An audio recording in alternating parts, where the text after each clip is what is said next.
জয় ঠাকুর, জয় মা, জয় স্বামীজি মহারাজ জি কি জয়। আপনার সারদা রামকৃষ্ণ পাঠচক্রের পক্ষ থেকে সমস্ত ভক্তবৃন্দকে আমার শ্রদ্ধা, নমস্কার এবং ভালোবাসা জানিয়ে মায়ের আশীর্বাদে আমরা আবার আজকে একত্রিত হতে পেরেছি। আবার পৃথিবীতে নতুন করে কোভিড ফিরে এসেছে, আপনারা হয়তো অনেকেই জানেন, এবং আমরা তিনজনেই আক্রান্ত তাতে। তার ফলে আমি আর মেয়ে পেরিয়ে এসেছি, প্রতাপ এখনো সেটাতে রয়েছে, কিন্তু ভয় পাবেন না। এখন কোভিড এর যে ভ্যারিয়েন্টটা এসছে, সেই জন্য আজকে প্রথম শুরুতেই আপনাদের বললাম, কারণ চতুর্দিকে নানা রকম মানুষকে ভয় পাওয়ানোটা খুব সহজ হয়ে যায়, তো সেই জন্য মাস্কটা ব্যবহার করা শুরু করে দিন। কারণ আমি এটা দেখলাম, একদম ডাইরেক্ট মুখোমুখি কথা বললে হচ্ছে এটা। তো সুতরাং এটাতে আর সিমটম যেগুলো থাকবে, যেটা একদম আমাদের সর্দি কাশি জ্বর ভাইরাল ফিভার হলে যে সিমটম থাকে, সেই সিমটমই থাকবে, সেই সবই হবে। হাত পা ব্যথা, মাথা যন্ত্রণা, জ্বর আসা বা না আসা। আমারটা ডাক্তারবাবু বুঝতেই পারেননি, জুয়ের হয়েছিল বলে, ওর টেস্টে পজিটিভ এলো বলে উনি মায়ের টেস্ট করালেন, তখন দেখা গেল। সুতরাং আর এটা মেনলি 3 দিনের জন্য প্রিকশনটা নিতে বলছে, 3টে দিনের জন্য। এবং এটাতে কিন্তু আমি দেখলাম যে যেটাতে সব থেকে ভালো, এটা এখন আমাদের যেরকম ভাইরাল ফিভার, সর্দি কাশি, কোল্ড অ্যান্ড কাফ যেটা হয় সেটার মতনই হয়ে এসছে, কিন্তু ব্যাপার যেটা সেটা হচ্ছে যে যাতে না হয়, শুধু ওষুধটা খাওয়ার দরকার কি, এই আর কি। তো কিন্তু সেটা বোঝার আগেই তো হয়ে যাবে, কারণ এবারে এটা এত ফাস্ট, থাইল্যান্ড, জাপান, এদিকে সিঙ্গাপুর, হংকং এ এত ফাস্ট। আমার ছেলে বৌমা, মানে বৌমা দুজনেরই হয়েছিল। ওই যে বললাম এই এরিয়াটাতে 2-3 দিন একটু অসুবিধা হয়েছিল, ঠিক আছে। হ্যাঁ হ্যাঁ হ্যাঁ, আমাদের যেটা হলো এইটাই হলো, মানে জুয়ের একটু বেশি হয়েছিল, কারোর একটু বেশি হচ্ছে, কারোর একটু কম হচ্ছে, কিন্তু এটাতে ভয় পাবেন না, সবার আগে যেটা বলা, কারণ প্যানিকটা একটা খুব বড় জিনিস। আর আপনারা সবাই জানেন যে মানুষ জিনিসপত্র বিক্রি করার জন্য মানুষকে খুব প্যানিক করে দেয়। হ্যাঁ, যেমন মানে আমাদের আবার back to our routine, sanitiser, mask, এবং ঠান্ডা লাগাটা। আর একটা জিনিস দেখলাম, যেটা কলকাতাতেও এখন প্রচন্ড গরম, ওই যখনই খুব ঘাম হচ্ছে, আমার হয়তো আজকে একটু গলাটা ডিস্টার্ব করবে, যখনই খুব ঘাম হচ্ছে আমরা এসি তো চালাতে আমরা বাধ্য, কারণ কিছু উপায় নেই সেই গরমটা থেকে। তো ওই গরম ঠান্ডাটাতেও এমনি আমাদের গলা খারাপ হয়। সেই জন্য এখন টেস্ট করলে হয়তো দেখা যাবে সবারই হয়েছে, টেস্ট না করলে হবে আর কি যে এমনি সর্দি কাশি, সেটাই হচ্ছে ব্যাপার। কিন্তু মাস্কটা ব্যবহার করুন, ঠিক হয়ে যাবে। মাস্কটা ব্যবহার করলে প্রিভেন্ট এটা থাকবে। যাই হোক, আজকে এটা বলে দিলাম এই কারণেই, কারণ চতুর্দিকে হচ্ছে এবং সেটা নিয়ে যেহেতু আমাদের হয়ে গেল, আপনাদেরকে সবাইকে সেটা শেয়ার করে দিলাম। ভয় পাবেন না, ঠিক হয়ে যাবে। হ্যাঁ, জয় তু শ্রী রামকৃষ্ণ। ওই ঠাকুর বিপদ দেন, আবার বিপদে কাটানোর শক্তি তিনিই দেন, এটাই হচ্ছে ব্যাপার। যাই হোক, আজকে আমি সীতা দিদিকে অনুরোধ করব, দিদি আপনি মঙ্গল আরতির মতন করে বৈদিক মন্ত্র পাঠ করে শুরু করুন। জয় তু রামকৃষ্ণ। ওম শ্রী গুরুভ্যো নমঃ।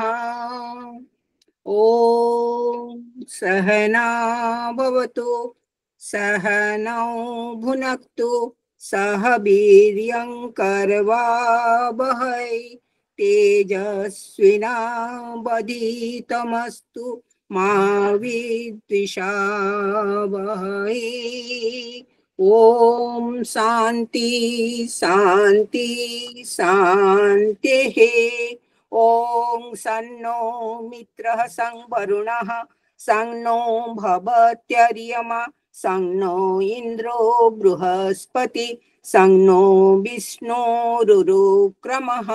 नमो ब्रह्मणे नमस्ते वायो त्वमेव प्रत्यक्षं ब्रह्मासि त्वमेव प्रत्यक्षं ब्रह्म वदिष्यामि ऋतं वदिष्यामि सत्यं वदिष्यामि तन्मामवतु तद्वक्तारमवतु अवतु माम् अवतु वक्तारम्। ओम शांति शांति शांतिः। ओम वाग्मे मनसि प्रतिष्ठिता मनो मे वाचि प्रतिष्ठितम् आविरावीर्यम् एधि वेदस्य माणिस्तः श्रुतं मे मा प्रहासि अनेनाधीतेनाहोरात्रान् सन्दधामि ऋतं वदिष्यामि सत्यं वदिष्यामि तन्मामवतु तद्वक्तारमवतु अवतु माम् अवतु वक्तारम् अवतु वक्तारम्। ओम शांति शांति शांतिः। ओम भद्रं कर्णेभिः शृणुयाम देवा भद्रं पश्येमाख्यभिर्यजत्रा स्थिरैरङ्गैस्तुष्टु वंशस्तनु भीर्यव्यसेम देवहितं यदायु स्वस्ति न इन्द्रो वृद्धश्रवा स्वस्ति न पूषा विश्ववेदाः स्वस्ति नस्ताख्यो अरिष्ठनेमि स्वस्ति नो बृहस्पतिर्दधातु। ओम शांति शांति शांतिः। मधुवातारितायते मधुक्षरन्ति सिन्धवः माध्वेन सन्तोषधि मधुनक्तमुतोषसि मधुमत्पार्थिवं रजः मधुधोरस्तु नः पीता मधुमात्र वनस्पति मधुमा अस्तु सूर्यः माद्वीर्गावो भवन्तु नः। ओम मधु ओम मधु ओम मधु। ओम पूर्णमदः पूर्णमिदं पूर्णात् पूर्णमुदच्यते पूर्णस्य पूर्णमादाय पूर्णमेवावशिष्यते। ओम शांति शांति शांतिः। हरि ओम तत्सत्। श्री राम कृष्णार्पणमस्तु। जय ठाकुर जय माँ जय। जय तु श्री राम कृष्ण। जय माँ जय माँ जय माँ। श्री श्री ठाकुर माँ स्वामी जी प्रणाम मंत्र। ओम स्थापकाय च धर्मस्य सर्वधर्म स्वरूपिणे अवतार वरिष्ठाय रामकृष्णाय ते नमः। ओम नमः श्री भगवते रामकृष्णाय नमो नमः। ओम नमः श्री भगवते रामकृष्णाय नमो नमः। ओम नमः श्री भगवते रामकृष्णाय नमो नमः। ओम जननीं शारदां देवीं रामकृष्णं जगद्गुरो पादपद्मे तयो श्रुत्वा प्रणमामि मुहुर्मुहुः। ओम नमः श्री ज्योतिराजाय विवेकानंद सूरये सच्चित् सुख स्वरूपाय शामिने तापोहारिणे। जय तु श्री राम कृष्णाय नमो नमः।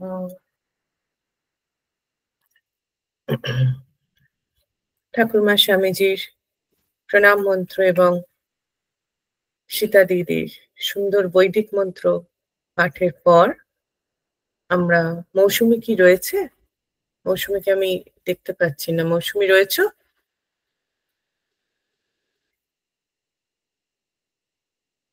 মৌসুমী নেই বোধহয় না? না না নেই। আচ্ছা ঠিক আছে, তাহলে আমি আবার আমি তো আবার এ বাড়িতে এসেছি। আমাদের গতদিন সপ্তদশ অধ্যায়ের পাঠ হচ্ছিল তো। সপ্তদশ অধ্যায়ের কত দূর অবধি হয়েছিল? 19 নম্বর। 19 নম্বর, হ্যাঁ 19 অব্দি হয়েছে। হ্যাঁ হ্যাঁ 19 অব্দি হয়েছিল, মানে 11 তারিখে 19 অব্দি হয়েছিল। হ্যাঁ 3 তারিখে 16 অব্দি হয়েছিল, 11 তারিখে 19 অব্দি হয়েছিল, ঠিক। এক সেকেন্ড। মৌসুমী নেই যেহেতু সেহেতু আমি এটা পাঠ করে দিচ্ছি, ঠিক আছে?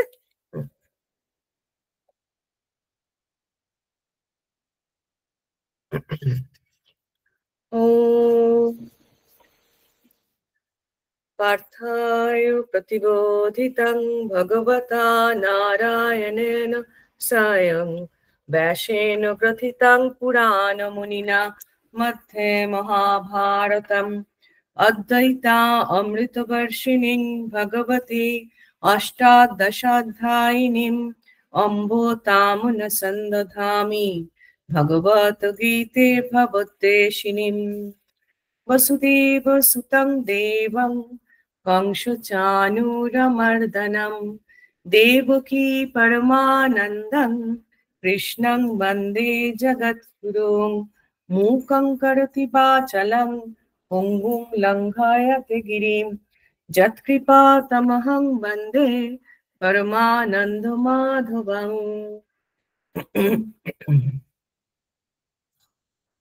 এটি আমাদের, যেহেতু আগের দিন আমরা সপ্তদশ অধ্যায়ের শ্রদ্ধাত্রয় বিভাগ যোগ নাম এই খণ্ডটি থেকে ভগবদ গীতার পাঠ হচ্ছিল, মৌসুমী পাঠ করছিলেন। আমাদের 19 নম্বর শ্লোক অবধি হয়ে গেছে।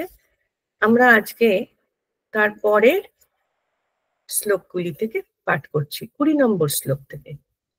দাতব্য মিতি যদ্দানং দিয়তে হ্যু অনুপকারিণে দেশে কালে চ পাত্রে চ তদ্দানং সাত্বিকং স্মৃতম যত্তু প্রত্যুপকারার্থং ফলমুদ্দেশ্য বা পুনঃ দিয়তে চ পরিক্লিষ্টং তদান্নং রাজসং স্মৃতম।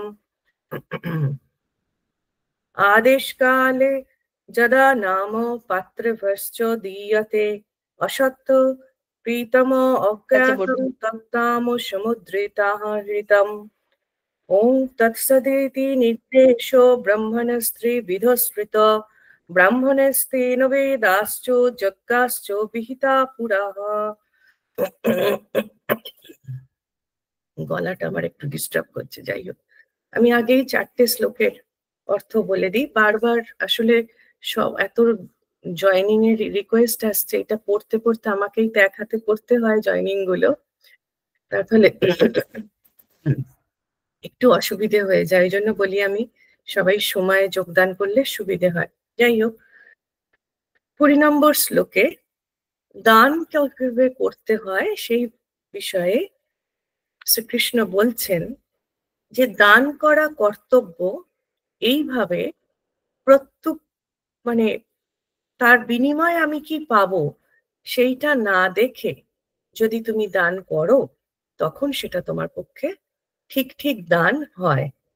কিন্তু আমি কি পাবো, কখন করব, এই সময় করলে এটা হবে, এই সময় করলে এটা হবে না, এইভাবে যদি দান করা হয় তাহলে সেই দানে করাকে ঠিক নয়। সেই জন্য বলছে কোন রকম তুমি যেটা দিচ্ছ কাউকে, তুমি যদি মনে একবারও ভাবো যে আমি সেটার বিনিময়ে কি পাবো, সেটা যেমন ঠিক নয়, তেমনি দান কোথায় করতে হয়, পুণ্য স্থানে শুভ সময় উপযুক্ত পাত্রে যে দান করা হয় তাকে সাত্ত্বিক দান বলা হয়। এবার উপযুক্ত পাত্রে এইটা আমরা অনেক সময় করতে পারি না, আমরা অনেক সময় বুঝতে পারি না আসলে সেটা যে সবসময় আমাদের দোষ ঠিক তাও নয়, কিন্তু আমরা অনেক সময় উপযুক্ত পাত্রে আমরা যাকে ভাবি যে একে দান করা বোধহয় খুব ভালো, সেক্ষেত্রে সেই দানটা ঠিক হয় না। ওই জন্য আমাদের এটা প্রচুর প্রাচীন কালেরই কথা যে পাত্র ভেদে, পাত্র মানে এখানে পাত্র মানে যেরকম আমরা বলি যে কোনো জিনিস যেটা ধারণ করে সেটা যেরকম পাত্র, তেমনি এটাও তোমার এই দানকে যে ধারণ করবে, তোমার ভালো কথাকে যে ধারণ করবে, সেও তো একটি পাত্র। সেই জন্য বলছেন শুভ সময় উপযুক্ত পাত্রে যে দান করা হয় সেই দান সাত্ত্বিক দান। তারপরেরটাই বলছে যে দান কোন রকম আশায় বা কোনো পারলৌকিক ফল লাভের উদ্দেশ্যে এবং অনিচ্ছা সত্ত্বে করা হয় তাকে রাজসিক দান বলা হয়। কি হচ্ছে না, আমি এই পুজোটা দিচ্ছি, আমি কাউকে কিছু দিচ্ছি, সেটার মধ্যে আমার একটা আশা রয়েছে। যদি আমি সেটা আশা নাও করি যে ও আমাকে কি ফেরত দিচ্ছে, সেটা হয়তো আমরা আশা করছি না, কিন্তু আমরা কোনো একটি পৃথিবীর পারলৌকিক কাজের উদ্দেশ্যে যাচ্ছে, এইটা দিলে আমার এইটা হয়ে যাবে, এই উদ্দেশ্যে, কোনো ফল লাভের উদ্দেশ্যে যে দান করা হচ্ছে। বা অনেক সময় দেখবেন, এটা আমাদের জীবনে বোধহয় প্রত্যেকেই দেখেছি আমরা, যে কিছু ক্ষেত্রে হয়তো বলা হলো বলে দান করা হচ্ছে, আমি আপনি যে খুব বেশি ইচ্ছাতে দিচ্ছি সেটা নয়, সেই অনিচ্ছা সত্ত্বেও দান করছি, নিশ্চয়ই করছি, কিন্তু সেই অনিচ্ছা সত্ত্বেও করা দানকে বলা হয় রাজসিক দান। আরেকটি কি রকম হচ্ছে, তাহলে সাত্বিক দান হলো একটা, একটা হলো রাজসিক দান, আর একটি হচ্ছে অশুচি স্থানে, অশুভ সময়ে, অযোগ্য পাত্রে, অবজ্ঞাপূর্বক এবং প্রিয় বচনাদি ছাড়া সৎকার রহিত। কি সুন্দর ব্যাপারটা। একটা হচ্ছে কি অশুচি স্থানে, মানে অশুচি বলতে এখানে এটা আমার মনের অশৌচ হতে পারে। অশৌচ মানে যেটাতে শৌচ নেই, যেটাতে সেই সিদ্ধ পবিত্র পরিষ্কার ব্যাপারটা নেই, সেইটাই অশুচি। তাহলে সেইটা মনেরও হতে পারে, বাইরেরও হতে পারে। অশুচি স্থানে, অশুভ সময় এবং অযোগ্য পাত্রে যেরম দান করাটাকে তামসিক দান হয়ে যাচ্ছে। তার সঙ্গে আরো দুটো কথা তিনি বলেছেন। একটি হচ্ছে অবজ্ঞাপূর্বক, ও তো গরিব বা ওর এখন প্রয়োজন, ওকে এখন এটা এরম ভাবে অবজ্ঞাপূর্বক দান করা। এবং প্রিয় বচন, প্রিয় বচন, আমাদের মুখের যে ভাষা, যে বচন, সেই বাচ্য প্রিয় বচন ছাড়া সৎকার রহিত যে দান করা হয় তাকে তামসিক দান বলে। ওম তৎসৎ এই বাক্য দ্বারা ব্রহ্মের ত্রিবিধ নাম শ্রুতি নির্দিষ্ট হয়েছে। এই ত্রিবিধ নির্দেশ দ্বারা পুরাকালে যজ্ঞের কর্তা ব্রাহ্মণ, যজ্ঞের কারণ বেদ এবং যজ্ঞরূপ ক্রিয়া নির্মিত হতো। বলছে ওম তৎসৎ, এই যে তিনটি বাক্য, ওম তৎসৎ, তো ওম মানে সেই পরম ব্রহ্ম, তৎসৎ এই যে এই তিনটি, তিনি সব হয়েছেন, এই তিনটি বাক্য দ্বারা ব্রহ্মের ত্রিবিধ শ্রুতি নির্দিষ্ট হয়েছে।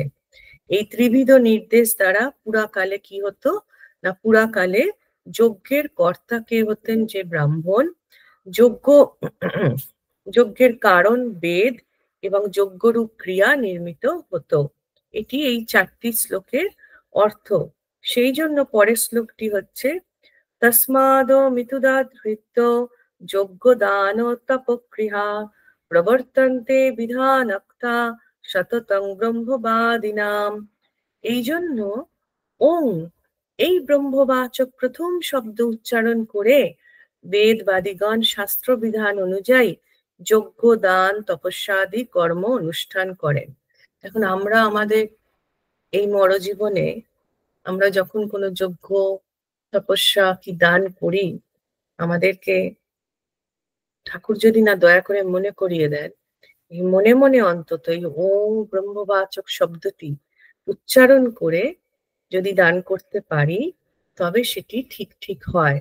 বেদবাদীগণ শাস্ত্র বিধান অনুযায়ী এই যজ্ঞ দান তপস্যা করতেন সবসময় কি বলে, ওই ওম শব্দটি ব্যবহার করতেন, যেটা আমাদের সমস্ত প্রতিষ্ঠানগুলোতে, ধর্মীয় প্রতিষ্ঠানগুলোতে, বিশেষ করে রামকৃষ্ণ মিশনের যারা ভক্তমণ্ডলী তারা আমরা জানি এখানে এই ব্যবহারটি করা হয়। আজকে এই পর্যন্তই করছি, কারণ গলাটা খুবই ডিস্টার্ব হচ্ছে, তো সেই জন্য আমি পরের দিনকে আবার এটা করব পুরোটা। ইতি শ্রীমদ্ ভগবদ গীতাসু উপনিষৎসু ব্রহ্মবিদ্যায়াং যোগশাস্ত্রে শ্রীকৃষ্ণ অর্জুন সংবাদে শুদ্ধাত্রায় নাম বিভাগ যোগ সপ্তদশ অধ্যায়। হরি ওম তৎসৎ, হরি ওম তৎসৎ, হরি ওম তৎসৎ। জয় তো শ্রীরামকৃষ্ণ। গার্গিদি রয়েছে? হ্যাঁ দিদি, তুমি আজকে পাঠ করো, তারপর সঙ্গীতা দি আর বাকি দিদিরা রয়েছেন তারা পাঠ। আজকে ওই 3 সপ্তাহ আগে আগের সপ্তাহে আমরা ভাবপুষ্প বইটি থেকে পড়ছিলাম রামকৃষ্ণ সংঘ নির্মাণের মূল স্থপতি। আমি আজকে যেখানে ছেড়েছিলাম ওখান থেকে আবার শ্রী শ্রী রামকৃষ্ণ দেব যখন শ্রী শ্রী মাকে জানান তোমাকে অনেক কাজ করতে হবে, তখনই মা একবার বলেছিলেন, আমি মেয়ে মানুষ, আমি কি করতে পারি? কিন্তু ঠাকুরের অবর্তমানে স্বামীজি যখন রামকৃষ্ণ সংঘের নেত্রীরূপে তার নাম ঘোষণা করেন, তখন কিন্তু শ্রী শ্রীমার কণ্ঠে আপত্তি শোনা যায়নি। আমাদের মনে হওয়া অস্বাভাবিক নয় যে মা যেন জানতেন এই ভার তাকে নিতে হবে, যে জন্য বৈবাহিক জীবনের প্রায় শুরু থেকেই তার প্রস্তুতি যেন তিনি নিয়েছিলেন।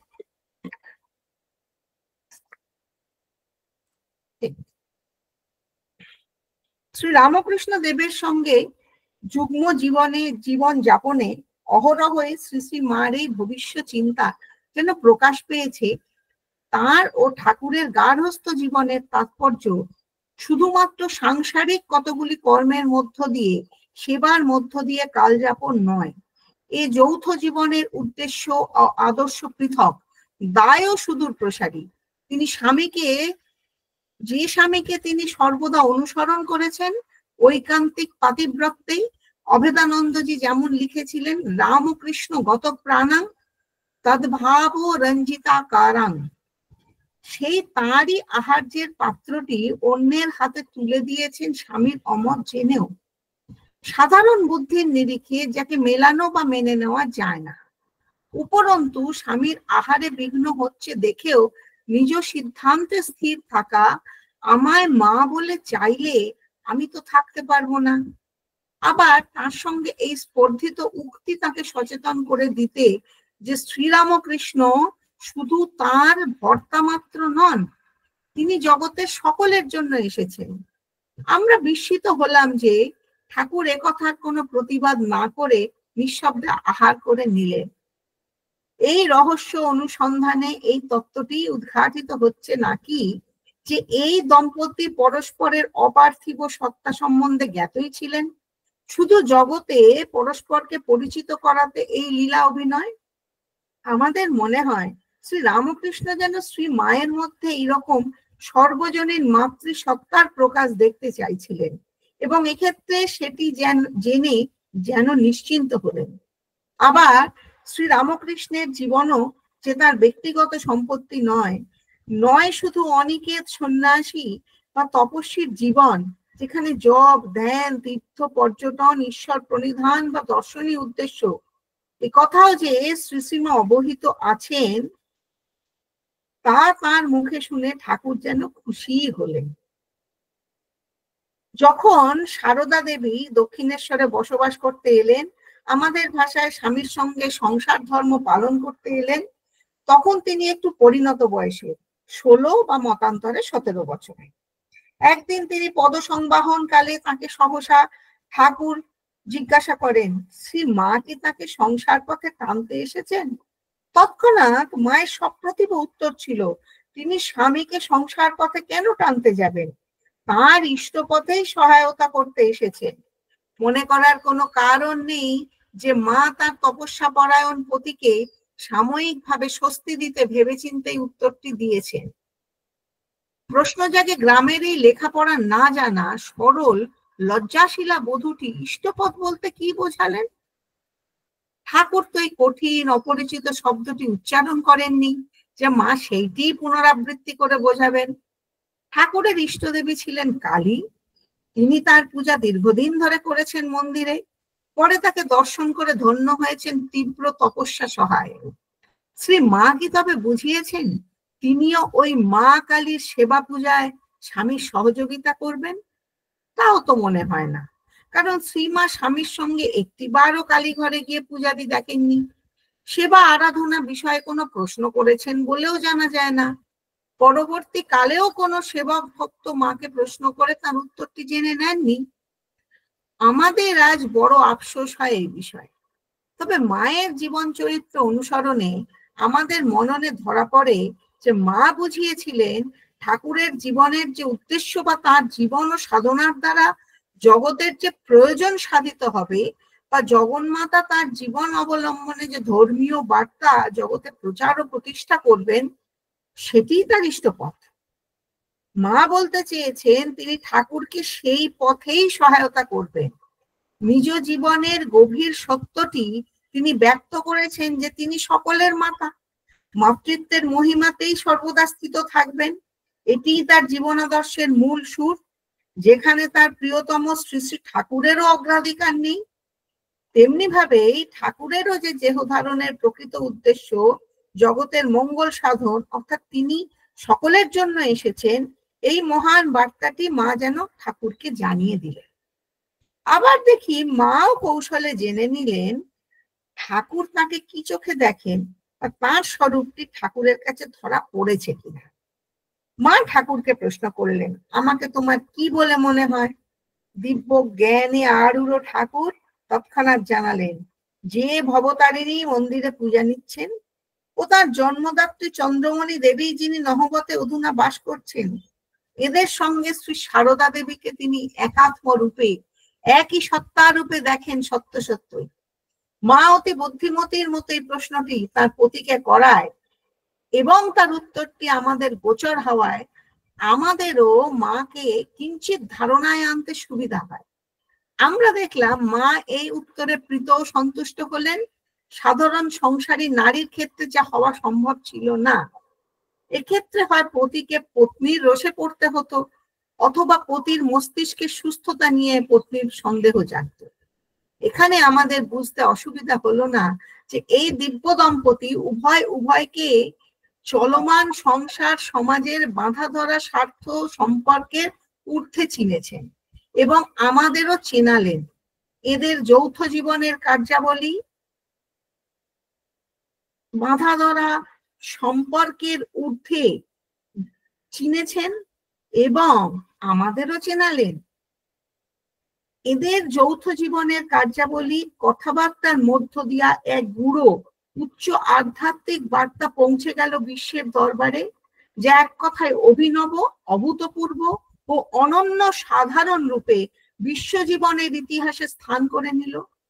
শ্রীমা ও ঠাকুরের পরস্পরের প্রতি এই প্রশ্নোত্তরের মধ্য দিয়ে আমরা জানতে পারলাম মা তার স্বতন্ত্র সত্তা নিয়েই ঠাকুরের কর্মযজ্ঞে সহায়তা করবেন ও আমাদের জানাবেন জগতে মাতৃত্বের আদর্শ স্থাপনের জন্য ঠাকুর তাকে রেখে গেছেন। পরবর্তীতে স্বামী বিবেকানন্দ এই তত্ত্ব জ্ঞাত হয়ে বিশ্বহিতকারী রামকৃষ্ণ সংঘে মা কালীর পাথরের প্রতিমার পরিবর্তে এই জীবন্ত মাতৃ প্রতিমাকে প্রতিষ্ঠা করে তার হাতেই এর গতি, স্থিতি, বৃদ্ধি ও সর্বাত্মক অভ্যুদয়ের ভার অর্পণ করে দিলেন। আমরা মায়ের জীবনী পাঠে বুঝতে পারি যে ঠাকুর নিজের জীবনের উদ্দেশ্য ব্যক্ত করার পূর্বেই মা তাকে জেনেছিলেন এবং স্বামীজিকে জগতের কাজে যুক্ত করার সঙ্গে সঙ্গেই ঠাকুর মাকেও ওই ভারটি নিতে বলেছেন। শ্রী শ্রী মাও স্বীকার করেছিলেন এই দায়। স্বামী গম্ভীরানন্দজি লিখেছেন, যখন ঠাকুর কাশীপুরে অসুস্থ অবস্থায় রয়েছেন তখন একদিন তিনি মার দিকে একদৃষ্টে তাকিয়ে আছেন দেখে মা বলবেন, কি বলবে বলোই না। ঠাকুর বললেন, হ্যাঁ গা, তুমি কিছু করবে না? নিজের শরীর দেখিয়ে এই সব করবে? শ্রীমা উত্তর দিলেন, আমি মেয়ে মানুষ, আমি কি করতে পারি? ঠাকুর তৎক্ষণাৎ বললেন, না না, তোমাকে অনেক কিছু করতে হবে। আবার একদিন শ্রীমা খাবার ঘরে খাবার নিয়ে ঠাকুরকে ডাকলেন। তিনি যেন অনেক দূর থেকে এসে ভাবের ঘরে বললেন, দেখো কলকাতার লোকগুলো যেন অন্ধকারে পোকার মতো কিলবিল করছে, তুমি তাদের দেখো। একটু থেমে আবার নিজেকে দেখিয়ে আবার বললেন, এ আর কি করেছে? তোমাকে এর অনেক বেশি করতে হবে। ঠাকুর আরো বললেন, শুধু কি আমারই দায়, তোমারও দায়। গম্ভীরানন্দজি শ্রীমা সারদা দেবী গ্রন্থে এই অধ্যায়টির নাম দিয়েছেন ভার সমর্পণ। মহারাজ আরো লিখেছেন, এই কাজের সূত্রপাত করতে শুধু স্বরূপ স্মরণ করাইয়াই বা বাক্য দ্বারা ভারার্পণ করিয়াই ঠাকুর নিরস্ত হইতেন না। তিনি ভক্তদিগকে মায়ের চরণে উপনীত করিয়া তাহার শক্তি বিকাশের ভূমি রচনা করিতেন। এই কালেই ঠাকুর মাকে তার যুবক শিষ্য শারদাচরণকে মন্ত্রদান করতে আদেশ করেন। শ্রী শ্রী মাকে দিয়ে সংঘ শক্তির ভিত্তি স্থাপন ও ভবিষ্যতে তার বিকাশের ভাবটি এর মধ্যে দিয়েই সাধিত হয়েছে বললে ভুল হবে না। মা পরে বলেছেন, যখন ঠাকুর চলে গেলেন আমারও ইচ্ছা হলো আমিও যাই। তিনি দেখা দিয়ে বললেন, না, তুমি থাকো, অনেক কাজ বাকি আছে। শেষে দেখলুম তাই তো, অনেক কাজ বাকি আছে। প্রণাম। প্রণাম। এর অনেকটা বড়, আমি রোজ একটু করে পড়বো। কি সুন্দর ঠাকুর ভাগ্যিস মাকে রেখে গেছিলেন, তার ফলে নইলে তো ঠাকুরের চলে যাওয়া অনেক আগে এই জিনিস তো আমরা পেতামই না। আর মায়ের ফলহারিণী কালী পুজো আসছে, রুমুদি আজকে এত সুন্দর করে পাঠটি করলেন, অনেক অনেক ধন্যবাদ এবং অনেক শতকোটি প্রণাম মায়ের চরণে যে মা আমাদের এগুলো শুনতে দিচ্ছেন, বলতে দিচ্ছেন। জয়তু শ্রী রামকৃষ্ণ। আজকে এর পরের পাঠটি মধুমিতাদি করবেন এবং তারপর রঞ্জনাদি এবং সঙ্গীতাদির কাছ থেকে আমরা আজকে অনেকটা বড় অংশ শুনবো। আমাদের সেই অমরনাথের পথে যাত্রা মাঝখানে একদিন হয়নি, তো সেইটা আজকে আমরা শেষ করব। যাই হোক, আমি মধুমিতাদিকে অনুরোধ করবো যে দিদি আপনি পাঠ করুন। আগামী সোমবার, পরশু জ্যৈষ্ঠের অমাবস্যা তিথি, শ্রী শ্রী ফলহারিণী কালী পূজার পুণ্যক্ষণ সমাগত। তাই আজ পূজ্যপাদ স্বামী অব্জজানন্দজি মহারাজের প্রকৃতিং পরমাম বইটি থেকে এই সম্বন্ধীয় অংশটি পাঠ করছি। দক্ষিণেশ্বর দেবালয় 1280 বঙ্গাব্দের জ্যৈষ্ঠ মাসের অমাবস্যা রাত্রিতে শ্রীরামকৃষ্ণ কর্তৃক দেবী শারদাকে পূজা, জ্ঞানদায়িনী মূর্তিমতী বিদ্যাকে অর্চনা ও জগদ্ধিতায় তার প্রতিষ্ঠা, বিশ্ব কল্যাণে তাকে শ্রী বিদ্যারূপিণী গুরুর আসনে সংস্থাপনা দ্বারা ওই অনুষ্ঠান ক্রিয়া সম্পন্ন হয়েছিল। ষোড়শী পূজা নামে বহুল খ্যাত এই ঘটনাটিকে সচরাচর ভক্ত জনসাধারণ ফলহারিণী কালী পূজার সঙ্গে সংযুক্ত করে দেবী আরাধনার পক্ষে একটি পূর্ণ উপলক্ষ জ্ঞান করে থাকে। শ্রীরামকৃষ্ণ প্রবর্তিত যুগধর্ম চক্রের কেন্দ্রবিন্দুতে শ্রী বিদ্যা বিগ্রহ দেবী শারদাকে অধিষ্ঠিত করা হয়েছিল ওই বিশেষ তিথিতে ষোড়শী পূজার মধ্য দিয়ে। ভগবান শঙ্করাচার্য যেমন শৃঙ্গেরি মঠাধিষ্ঠাত্রী শ্রী বিদ্যাকে কামাক্ষী ত্রিপুরা সুন্দরী রূপে কাঞ্চীপুরমে সংস্থাপনা করেছেন দেবীর ষোড়শী মূর্তির পূজা প্রবর্তনা দ্বারা।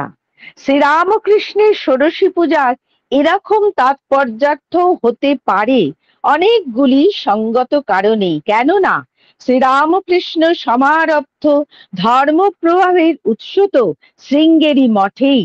তাই শৃঙ্গেরি মঠাধিষ্ঠাত্রী দেবী কামাক্ষী ত্রিপুরা সুন্দরী বা শ্রী বিদ্যায় যে এখানেও প্রতিষ্ঠাপ্য, তাতে আর সংশয়ের অবকাশ কোথায়?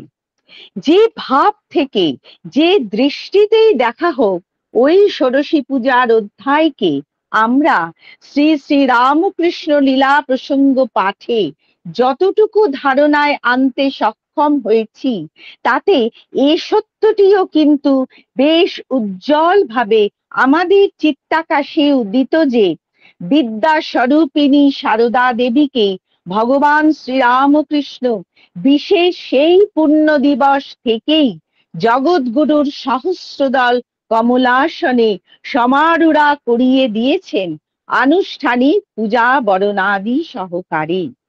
শ্রী সারদা দেবী অখিল জীবের চৈতন্যদায়িনী গুরু মাতা রূপে অধিষ্ঠিতা হলেন সেই ফলহারিণী কালিকা পূজার পবিত্র নিশাকাল থেকেই।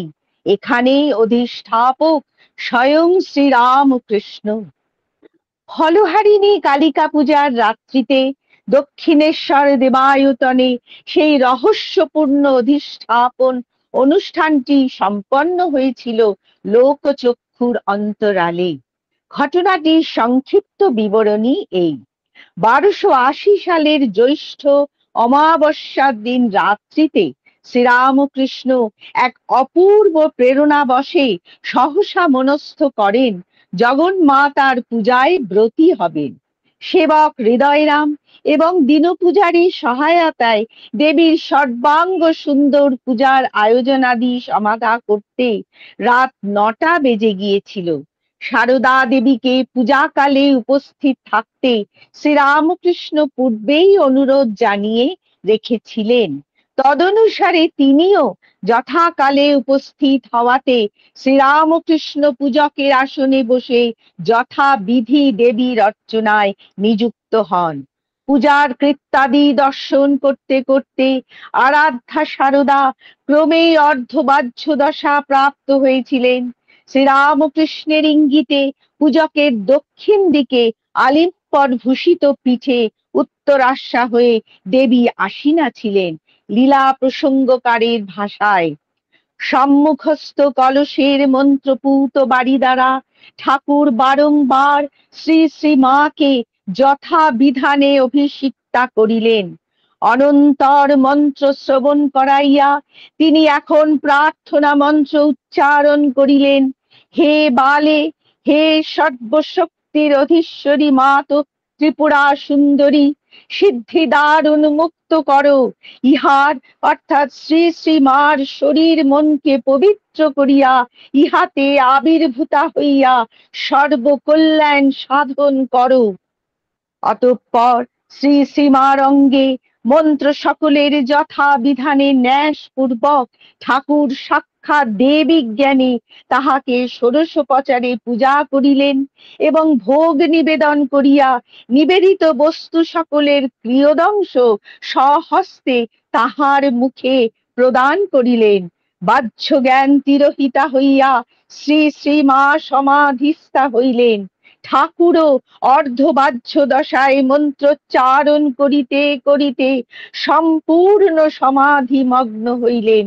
সমাধিস্থ পূজক সমাধিস্থা দেবীর সহিত আত্মস্বরূপে পূর্ণভাবে মিলিত ও একীভূত হইলেন। কতক্ষণ কাটিয়া গেল, নিশার দ্বিতীয় প্রহর বহুক্ষণ অতীত হইল। আত্মারাম ঠাকুরের এইবার বাহ্য সংঘার কিছু কিছু লক্ষণ দেখা গেল। পূর্বের ন্যায় অর্ধবাহ্য দশা প্রাপ্ত হইয়া তিনি এখন দেবীকে আত্মনিবেদন করিলেন। অনন্তর আপনার সহিত সাধনার ফল এবং জপের মালা প্রভৃতি সর্বস্ব শ্রী শ্রী দেবী পাদ পদ্মে চিরকালের নিমিত্ত বিসর্জন পূর্বক মন্ত্রোচ্চারণ করিতে করিতে তাহাকে প্রণাম করিলেন। হে সর্বমঙ্গলের মঙ্গল স্বরূপে, হে সর্বকর্ম নিষ্পন্নকারিণী, হে শরণদায়িনী ত্রিনয়নী শিব গেহিনী গৌরী, হে নারায়ণী, তোমাকে প্রণাম, তোমাকে প্রণাম করি।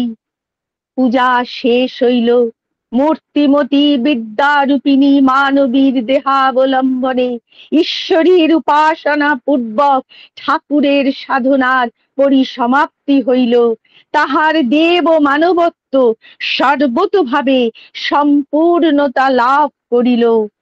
কটাক্ষে দয়াদ্রাং করে জ্ঞান মুদ্রাং কলাভীর বিনিদ্রাং কলাপৈ সুভদ্রাম পুরস্ত্রীং বিনিদ্রাং পুরস্তঙ্গ ভদ্রাং ভজে শারদাম যৎসাং মদম্বাম। একদা তুঙ্গভদ্র তীরে শঙ্করাচার্য যাকে সাক্ষাৎকার করে সেখানে স্থাপনা করেছিলেন বহু জনহিতায়, ইদানিং সর্বকল্যাণ সাধনের জন্য তাকেই পুনঃ প্রতিষ্ঠা করেছেন জাহ্নবী তটে মহাচার্য শ্রীরামকৃষ্ণ। পুরবধূরূপিণী অম্বা শারদাই শুভ্র বস্ত্র অবগুণ্ঠিতা মা শারদা তুঙ্গভদ্রা তটবিহারিণী এখন জাহ্নবী তটচারিণী। জয় মা, জয় মা। অসাধারণ অসাধারণ একটি পাঠ।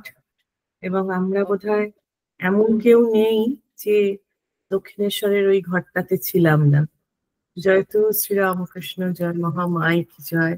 তুঙ্গভদ্রা তীরের যে মা, তিনি জাহ্নবী তীরে দয়া করে কৃপা করে ঠাকুরের দ্বারা প্রতিষ্ঠিত হয়েছিলেন। এই ঘটনার অ্যাকচুয়ালি ফলহারিণী কালী পুজোর মায়ের এই পূজার ঘটনা, যে পৃথিবীতে একটা কত বড় জিনিস, এখনো সেই জিনিস আমরা বুঝতে পারছি না।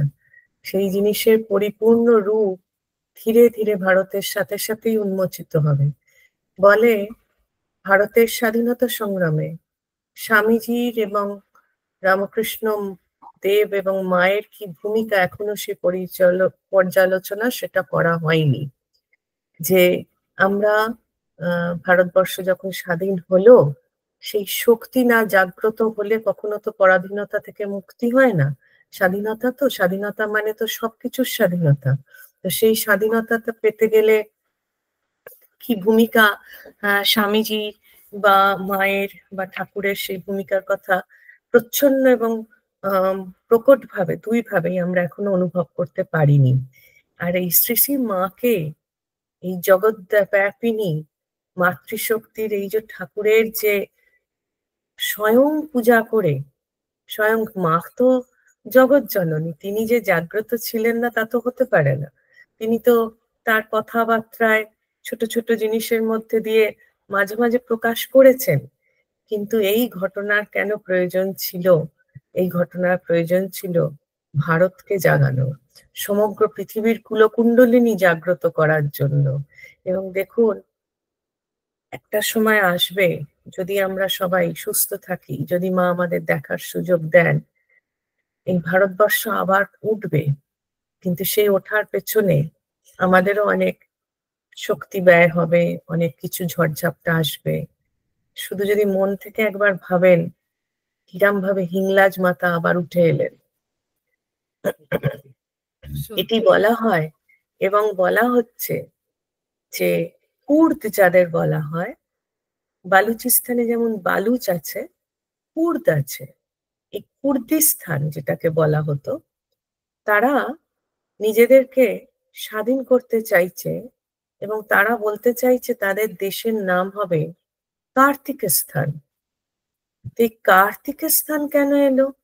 তো সেটা নিয়ে যখন আলোচনা করতে দেখা গেল এই কুর্দরা, এরা সেই কার্তিকের আরাধনা করতো একটা সময়, এবং সেই জন্য এখনো কুর্দিস্তান যেটাকে বলে, প্রচুর অত্যাচার হয়েছে, তারপরেও কোথাও কোথাও এখনো কার্তিকের ময়ূরের ছবিটা রয়ে গেছে, ময়ূর বাহন কার্তিকের ছবিটি রয়ে গেছে। তার ফলে জাগরণ হচ্ছে।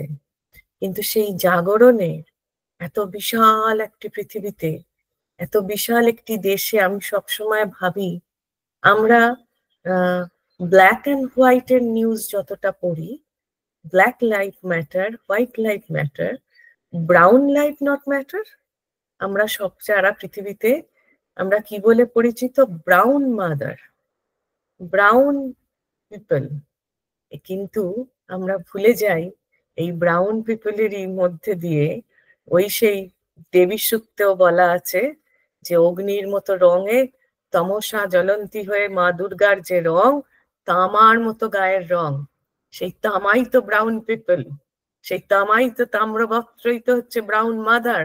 শ্রী শ্রী মাকে ঠাকুরের প্রতিষ্ঠা তো সেই জন্যই। পৃথিবীতে আবার এই জিনিস আসবে, সেটা দেখার জন্য, বোঝার জন্য, জানার জন্য আমাদের প্রার্থনা করতে হবে, আমাদের অনুভব করতে হবে। এই যে ষোড়শী পূজার পূজা, এই যে ঠাকুরের মাকে প্রতিষ্ঠা, এই প্রতিষ্ঠা শুধুমাত্র সঙ্ঘ নির্মাণের জন্য নয়, এই প্রতিষ্ঠা সমগ্র পৃথিবীর জন্য প্রতিষ্ঠা। আমি আবারও মনে করি বোম্বের সেই মহারাজ যখন আমাকে বলেছিলেন যে একটা সময় আসবে তখন মানুষ বুঝতে পারবে এ যুগ শারদেশ্বরী শারদার যুগ। এ কথা মিথ্যে নয়, এ কথা মিথ্যে নয়। এ কথা বোঝার জন্য আমাদেরকে অনুভব শক্তি তিনি যদি দয়া করে দেন, এবং ভীষণ ভীষণ ভাবে ভারত মাতার প্রতি ভরসা রাখতে হবে। কারণ আজকে ভারত মাতা আর কেউ নয়, স্বয়ং শারদা, আর কেউ নয়। এই জন্যই ঠাকুরের প্রতিষ্ঠা। এবং আপনারা যত দিন যাবে তত দেখবেন ধীরে ধীরে খুব কঠিন বোঝা, ঝড়ও আসছে বড়, কিন্তু মা কিরম ভাবে এগিয়ে নিয়ে যাবেন। শুধু বিশ্বাস রাখতে হবে, ভরসা রাখতে হবে, তাদের আশা বৃথা যাবে না, হতেই পারে না। তাদের আশা কোনোদিন বৃথা যায়নি, আজও বৃথা যাবে না। কিন্তু তার জন্য সবার আগে আমাদেরকে বুঝতে হবে, অন্যকে পরে বোঝানো। খুব খুব ভালো লাগলো মধুমিতাদি, আপনি আমার প্রণাম নেবেন, শ্রদ্ধা নেবেন আজকে এত সুন্দর করে পাঠ করার জন্য। আমি রঞ্জনাদির কাছে যাব, তারপর সঙ্গীতাদি পাঠ করবে, তারপর সময় থাকলে আজকে আমি দুর্গা স্তোত্র ব্যাখ্যা করব, কারণ বড় প্রয়োজন দুর্গা আমাকে। তিনিই তো শারদা, তারই তো, তিনি রণপ্রিয়া। আমাদের মনে রাখতে হবে তিনি শুধু আদর করেন না, তিনি রণপ্রিয়া। সেই জন্য দেবীকে আমাদের প্রণাম করতে হবে। রঞ্জনাদি পাঠ করুন। জয় ঠাকুর, জয় মা, জয় স্বামী। ধ্যানলোকে শ্রীরামকৃষ্ণ স্বামী চেতনানন্দ মহারাজের। ওম যথাগ্নিদাহিকা শক্তি রামকৃষ্ণে স্থিতা হিয়া সর্ববিদ্যা স্বরূপাং তাং শারদাং প্রণমাম্যহম। আজকে পড়ছি ঠাকুরের আরেকটি গুণ হচ্ছে শ্রদ্ধা ও বিশ্বাস। শ্রদ্ধা দৃঢ় হলে বিশ্বাসে পরিণত হয়, যেমন ভালোবাসা গাঢ় হলে প্রেম হয়। শ্রদ্ধা বলতে বোঝায় সাদর, সম্মান, ভক্তি, আস্থা, বিশ্বাস, নিষ্ঠা, স্পৃহা আর রুচি। শ্রদ্ধা মানুষের পরম সম্পদ। গীতায় আছে শ্রদ্ধাময় অয়ং পুরুষো ইয়ো ইয়ৎ শ্রদ্ধা স এব সঃ। তৃতীয় অধ্যায় 17 নম্বর শ্লোকে। পুরুষ শ্রদ্ধাময়, যে পুরুষ যেমন শ্রদ্ধাযুক্ত সে সেই রূপী হয়ে থাকে। আমাদের সকল শাস্ত্রেই এই শ্রদ্ধা বিশ্বাসের জয়গান করা হয়েছে। এদের গুরুত্ব কেবলমাত্র আধ্যাত্ম ক্ষেত্রে নয়, পরন্তু ব্যক্তিগত, পারিবারিক ও সামাজিক জীবনেও এর প্রয়োজন অনস্বীকার্য। বেদান্তে আছে গুরু উপদিষ্ট বেদান্ত বাক্যেষু বিশ্বাস শ্রদ্ধা। গুরু ও বেদান্ত শাস্ত্রে বাক্যে বিশ্বাস করার নাম শ্রদ্ধা। ভক্তি শাস্ত্রে আছে আদৌ শ্রদ্ধা ততঃ সঙ্গ ইত্যাদি। পরম প্রেম ভক্তির 9টি ধাপের প্রথম ধাপ শ্রদ্ধা।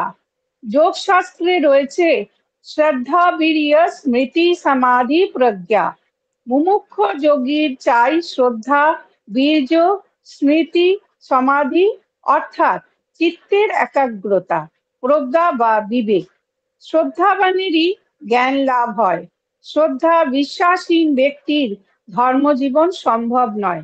শ্রীরামকৃষ্ণের জীবনে সাধনকালে ও পরে গুরু রূপে এই দুটি গুণ বিশেষভাবে প্রকটিত হয়েছিল। তিনি তন্ত্র, বেদান্ত ও বিভিন্ন সাধনায় দ্রুত সিদ্ধিলাভ করেছিলেন এই শ্রদ্ধা বিশ্বাসের সহায়তায়।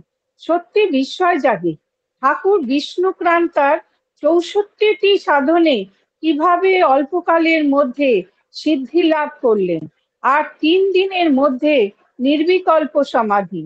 ঠাকুর কত রকমের সাধন করেছেন তা ভাবতে গেলে বিস্ময় জাগে। একজন সাধু উত্তরকাশীতে তপস্যায় যাওয়ার আগে শ্রী মায়ের এক শিষ্যের কাছে উপদেশ চান। ওই বৃদ্ধ তপস্বী সাধু তাকে বলেন, দেখো, তপস্যায় যাওয়ার আগে লীলা প্রসঙ্গের সাধক ভাবটা 2য় খণ্ড পড়ো। দেখবে ঠাকুরের শ্রদ্ধা, বিশ্বাস ও আন্তরিকতা কিভাবে তাকে সাধনায় দ্রুত সিদ্ধি এনে দিয়েছে। ঠাকুরের তপস্যাটা আগে ভালোভাবে ধ্যান করো, তারপর উত্তরকাশীতে যেও। আমাদের সামনে ঠাকুরের তপপুত জীবন জ্বলজ্বল করছে। তাহার শ্রদ্ধা বিশ্বাসে মোহিত হয়ে গুরু ভৈরবী ব্রাহ্মণী বেলতলায় পঞ্চমন্ডির আসন তৈরি করলেন। ঠাকুর বলতেন, ব্রাহ্মণী দিবাভাগে দূরে নানা স্থানে পরিভ্রমণ পূর্বক তন্ত্র নির্দিষ্ট দুষ্প্রাপ্য পদার্থ সকল সংগ্রহ করিত।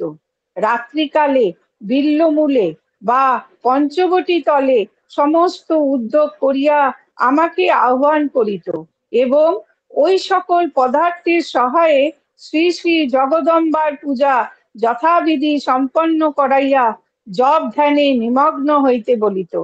কিন্তু পূজান্তে জপ প্রায় করিতে পারিতাম না। মন এত দূর তন্ময় হইয়া পড়িত যে মালা ফিরাইতে যাইয়া সমাধিস্থ হইতাম এবং ওই ক্রিয়ার শাস্ত্র নির্দিষ্ট ফল যথাযথ প্রত্যক্ষ করিতাম। এটাই শ্রদ্ধা বিশ্বাসের ফল। বেদান্ত মতে সাধনকালী তোতাপুরী ঠাকুরকে উত্তম অধিকারী জেনে তাকে সন্ন্যাস ব্রতে দীক্ষিত করেন। তোতা নিজেই ঠাকুরের জন্য বিরজা হোমের সব জিনিসপত্র জোগাড় করে ব্রাহ্ম মুহূর্তে মন্ত্রোচ্চারণ করে হোমাগ্নিতে আহুতির দ্বারা সন্ন্যাস দিলেন। ঠাকুর 3 দিনের মধ্যেই নির্বিকল্প সমাধি লাভ করলেন। সাধারণত শিষ্য সব বস্তু জোগাড় করেন, এর স্থলে গুরুই সব ব্যবস্থা করেছেন। এতে বোঝা যায় ঠাকুর কিরকম শ্রদ্ধা সম্পন্ন শিষ্য ছিলেন। এসব চিত্র আমাদের ধ্যানের বিষয়। নির্জনে গোপনে ঠাকুরই সব সাধন করেছেন, সাইনবোর্ড মেরে বা ঢাক পিটিয়ে নয়। অমানিসায় এসব সাধনের কথা দক্ষিণেশ্বর মন্দিরের কর্মচারীরাও জানতে পারত না। ধ্যানকালে আমাদের চোখের সামনে ভেসে আসে ইষ্টের ছবি বা কোনো মূর্তি বা স্থানের ছবি। ঠাকুর তার নিজের বিশ্বাসের 2টি ছবি এভাবে বর্ণনা করেছেন। উফ, আমার কি অবস্থা ছিল! একদিন ঘাস বনেতে কি কামড়েছে তা ভয় হলো। যদি সাপে কামড়ে থাকে তখন কি করি? শুনেছিলাম আবার যদি কামড়ায় তাহলে বিষ তুলে লয়। অমনি সেইখানে বসে গর্ত খুঁজতে লাগলুম যাতে আবার কামড়ায়। এই রকম করছি। একজন বললে, কি করছেন?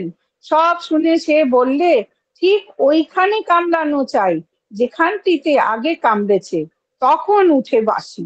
বোধহয় বিছে টিছে কামড়েছিল। আর একদিন রামলালের কাছে শুনেছিলুম শরতের হিম ভালো। আমি কলকাতা থেকে গাড়ি করে আসবার সময় গলা বাড়িয়ে এলুম যাতে সব হিমটুকু লাগে। তারপর অসুখ। কথামৃতের পাতায় আমরা পড়ি ঠাকুরের শ্রদ্ধা বিশ্বাসের উপর বহু গল্প, যা ভক্তদের কাছে ধ্যানের বস্তু। যেমন রাম নাম লেখা পড়ে অবিশ্বাসী মানুষটি জলে ডুবলো, আর গয়লানি রাম নাম করে নদীর উপর দিয়ে হেঁটে গেল। বিষ্ণুর আঁকা নরকে গড়াগড়ি করে নারদ নরক ভোগ শেষ করলেন। গুরুপুত্রের অন্নপ্রাশনে গরিব শিষ্যের ছোট ভাণ্ড থেকে ক্রমাগত দই বেরোতে লাগলো। ব্যাসদেব সব খেয়ে যমুনাকে বললেন, আমি যদি কিছু না খেয়ে থাকি তুমি দ্বিধা বিভক্ত হও আর আমি হেঁটে পার হব। ঠাকুরের এসব গল্প বা দর্শনাদি বিষয়ে প্রথম তর্কপ্রিয় নরেন্দ্রনাথ বলতেন, ওসব অন্ধবিশ্বাস। ঠাকুর বলতেন, আচ্ছা, অন্ধবিশ্বাসটা কাকে বলিস আমায় বলতে পারিস? বিশ্বাসের তো সবটাই অন্ধ। বিশ্বাসের আবার চক্ষু কি? হয় বলো বিশ্বাস, আর নয় বলো জ্ঞান। তা নয়, বিশ্বাসের ভিতর আবার কতকগুলি অন্ধ আর কতকগুলির চোখ আছে, এ আবার কিরকম? ঠাকুরের এই যুক্তিপূর্ণ কথায় স্বামীজির মুখ থেকে আর কোনোদিন অন্ধবিশ্বাস শব্দটি বেরোয়নি। ওম নিরঞ্জনম নিত্যম অনন্ত রূপম ভক্তানুকম্পাধীত বিগ্রহং বৈ ঈশাবতারং পরমেশমিদ্যং তং রামকৃষ্ণং শিরসা নমামি। জয় ঠাকুর। জয় ঠাকুর, জয় ঠাকুর। কি অসাধারণ কথাগুলো রঞ্জনাদিকে দিয়ে ঠাকুর পাঠ করালেন।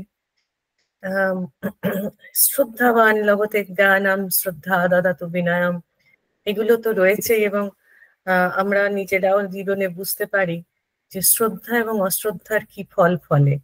এটা যদি একটু অনুভব করা যায়। আমার শাশুড়ি মা সবসময় বলতেন যে শ্রদ্ধার খুব শক্তি।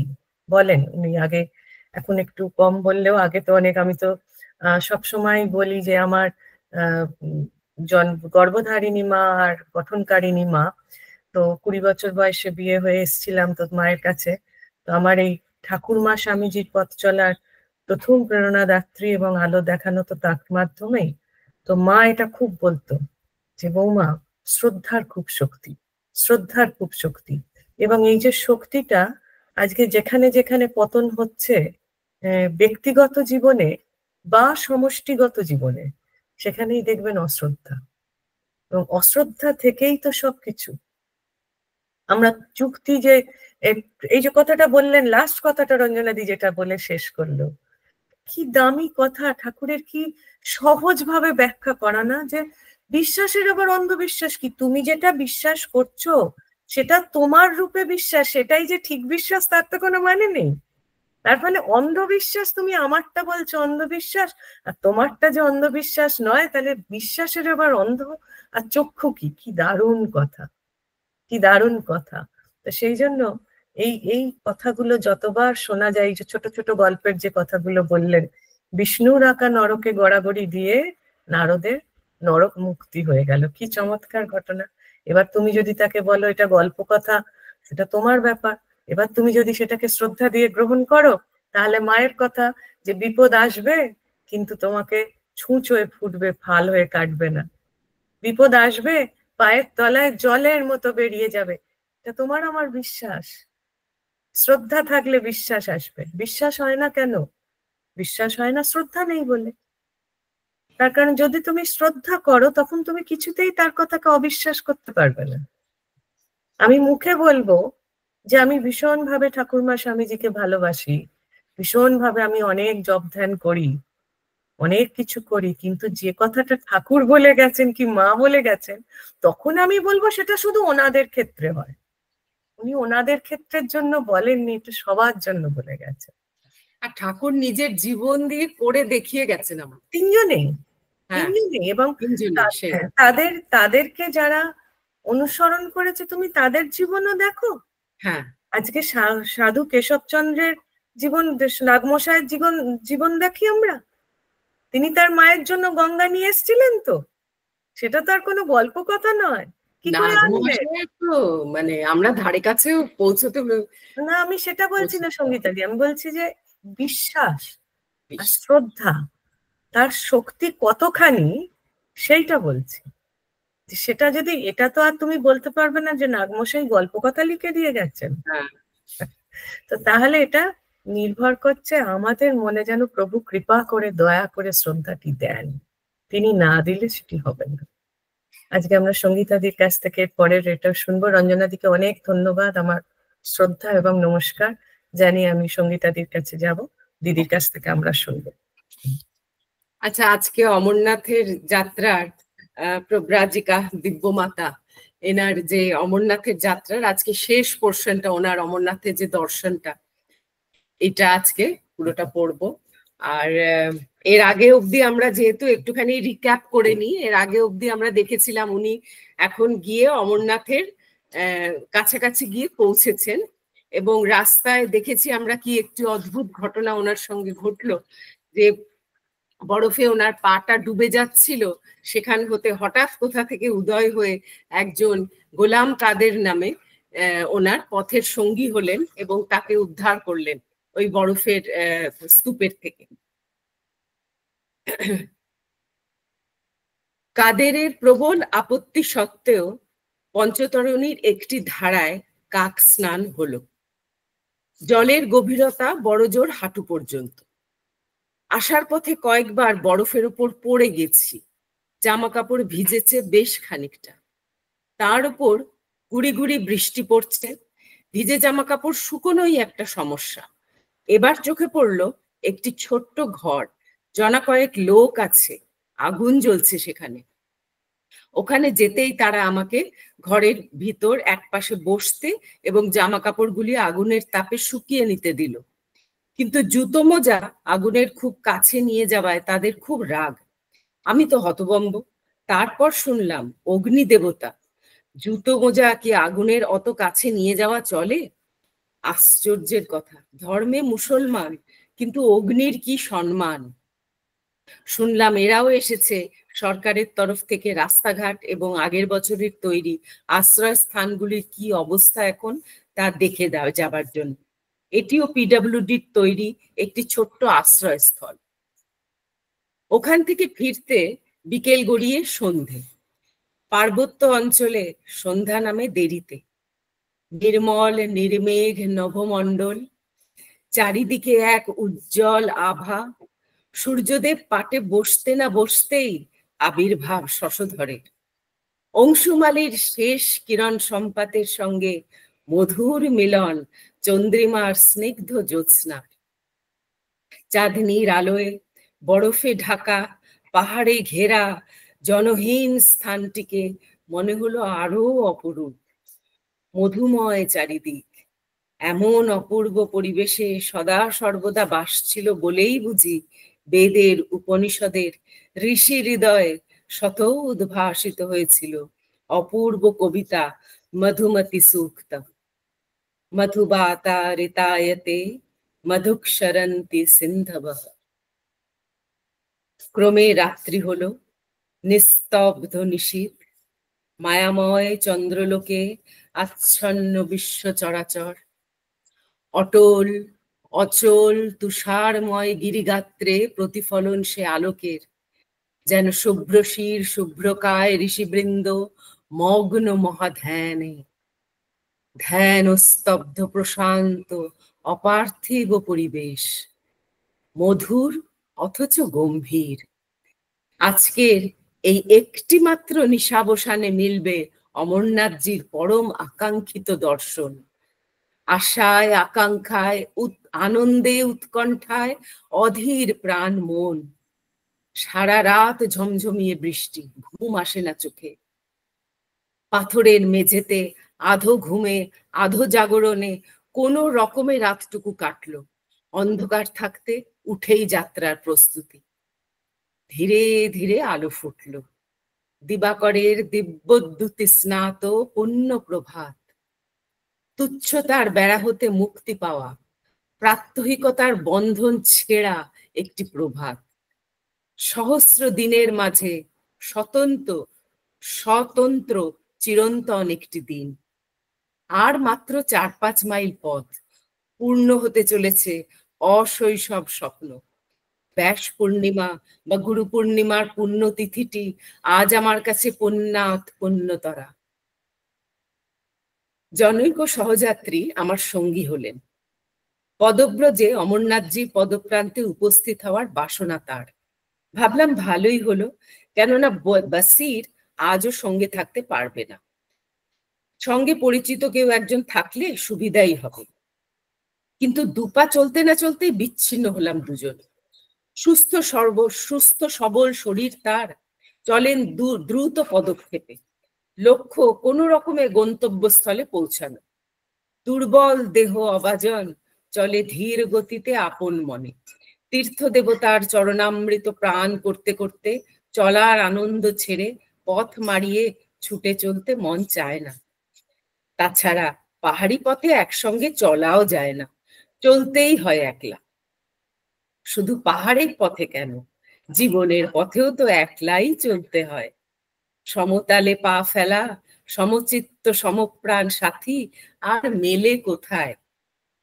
তবু মিছে মরি বাইরের সঙ্গী খুঁজে, তাদের উপর ভরসা করে।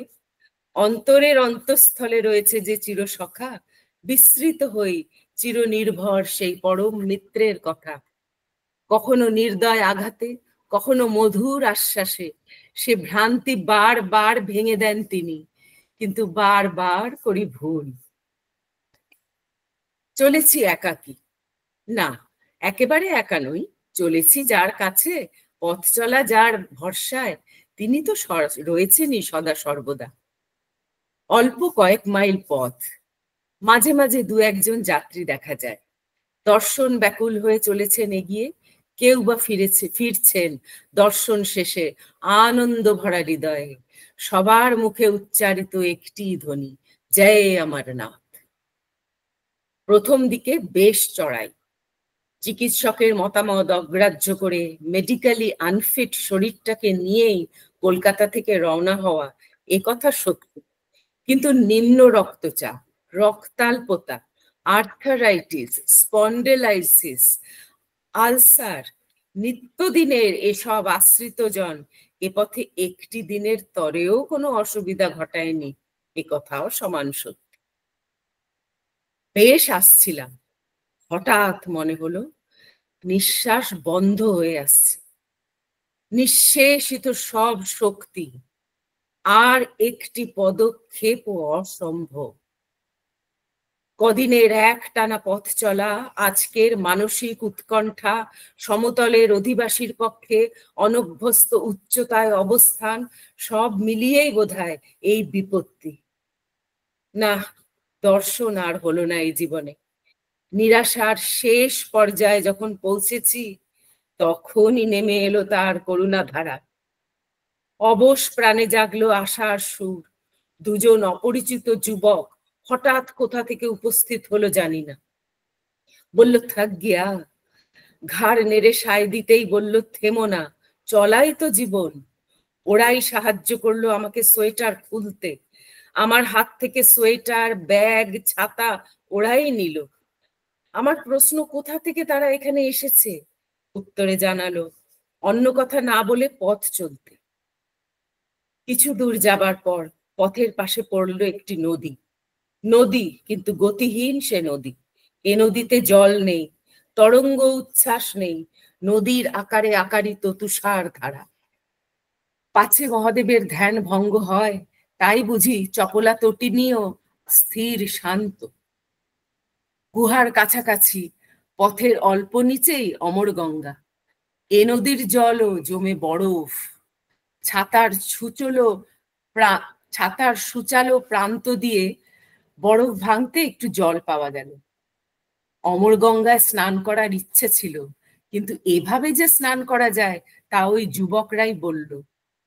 হাড় কাঁপানো কনকনে ঠান্ডা জল, কোনো রকমে স্নান করে মনে হলো সারা শরীর যেন হিম হয়ে গেছে। অত্যাধিক ঠান্ডা প্রতিক্রিয়া কিনা জানি না, পা দুটি ফুলে এমন হয়ে গেল যে জুতা পরা দায়। অগত্যা খালি পায়ে চলা। কিভাবে যে বরফের ওপর দিয়ে খালি পায়ে গেলাম কে জানে। আমার গরম জামা, ভিজা কাপড়, ব্যাগ, ছাতা এবং জুতো জোড়াও ওই ছেলে দুটি নিল। অল্প কিছু দূর যাওয়ার পর বেশ প্রশস্ত ভূমি, তুষারাবৃত। মাঝে মাঝে কানে আসছে গম্ভীর ঘণ্টার ধ্বনি, যেন অমরনাথজির সস্নেহ আবাহন। এই তো আমি। সবাই এগিয়ে গেছে, সবার পিছে, সবার শেষে চলেছে এই অভাজন। দূর থেকে দেখা গেল সুবিশাল গুহামুখ। উঠবার রাস্তাটি ধাপ কাটা। শুনেছি 100-রও বেশি সিঁড়ি আছে, কিন্তু বরফে প্রায় সবটাই ঢাকা। সামান্য অংশ তুষার মুক্ত, কয়েকটি মাত্র সিঁড়ি উঠলাম। ইতিমধ্যে যাদের দর্শন হয়েছে তারা সবাই ফেরার পথে। শুধুমাত্র বিমলানন্দজি দাঁড়িয়ে সিঁড়ির সামনে।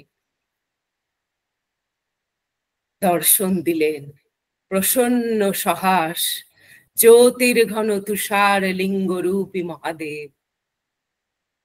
গুহা যে এত বড় হতে পারে না দেখলে ধারণাই করা যায় না। আবার আশ্চর্যের কথা, স্বয়ম্ভু লিঙ্গের মতো তার এই গুহা মন্দিরটিও আপন হাতেই গড়া। অথচ মানুষের তৈরি মন্দির, যেমন গর্ভ মন্দির, নাট মন্দির ইত্যাদি নানা ভাগে বিভক্ত, এই গুহাটিও যেন তেমনি স্তরে স্তরে বিভক্ত।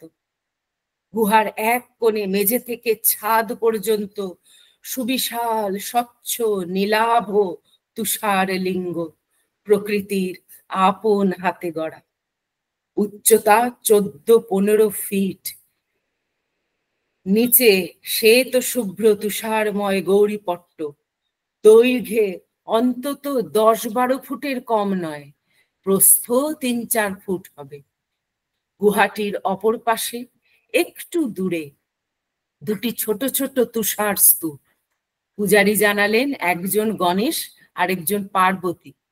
যে তুষার স্তূপটির নাম গণেশ, সেখানে বরফের তৈরি একটি সুরের মতো দেখা যাচ্ছে। মহেশ্বরের অশেষ কৃপায় পূর্ণ লিঙ্গ দর্শন হলো।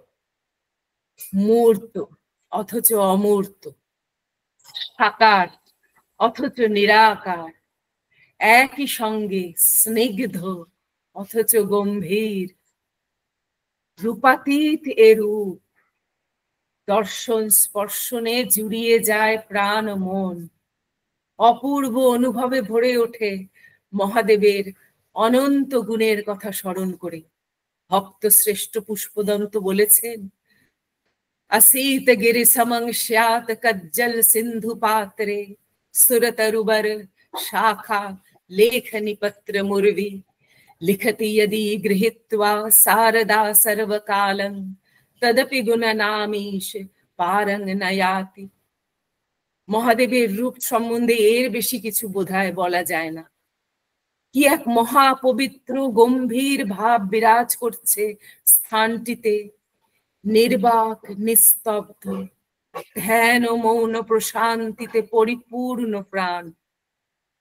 শিবময় এই অসীমের অরূপের বিশাল বিরাটের সান্নিধ্যে লুপ্ত হয়ে যায় মর্ত মানবের ক্ষুদ্র সত্তা। এই তো শিবলোক, এই তো কৈলাস।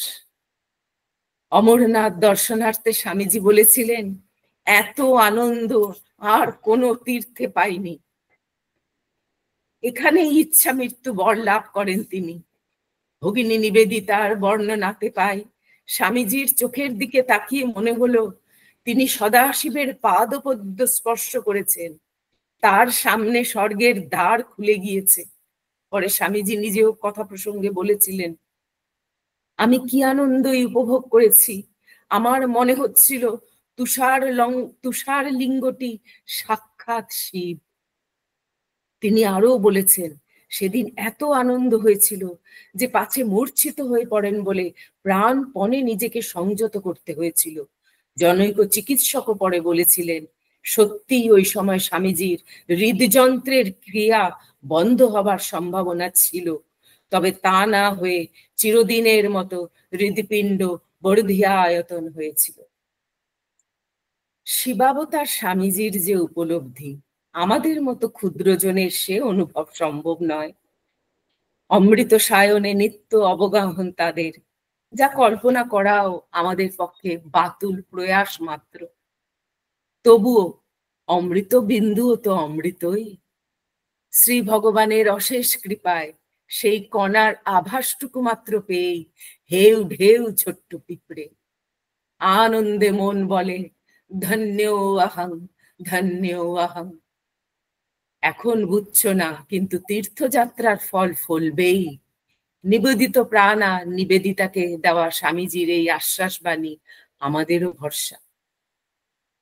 অমরনাথজির পূজার জন্য সযত্নে সংরক্ষিত চন্দন মাখানো বেলপাতা, কর্পূর, ঘি, মধু, ধূপ সবই ছিল, কিন্তু না হলো বিধিমতো পূজা নিবেদন, না হলো স্তবাদি পাঠ। সব ভুলে কতক্ষণ যে স্তব্ধ হয়ে দাঁড়িয়েছিলাম জানি না।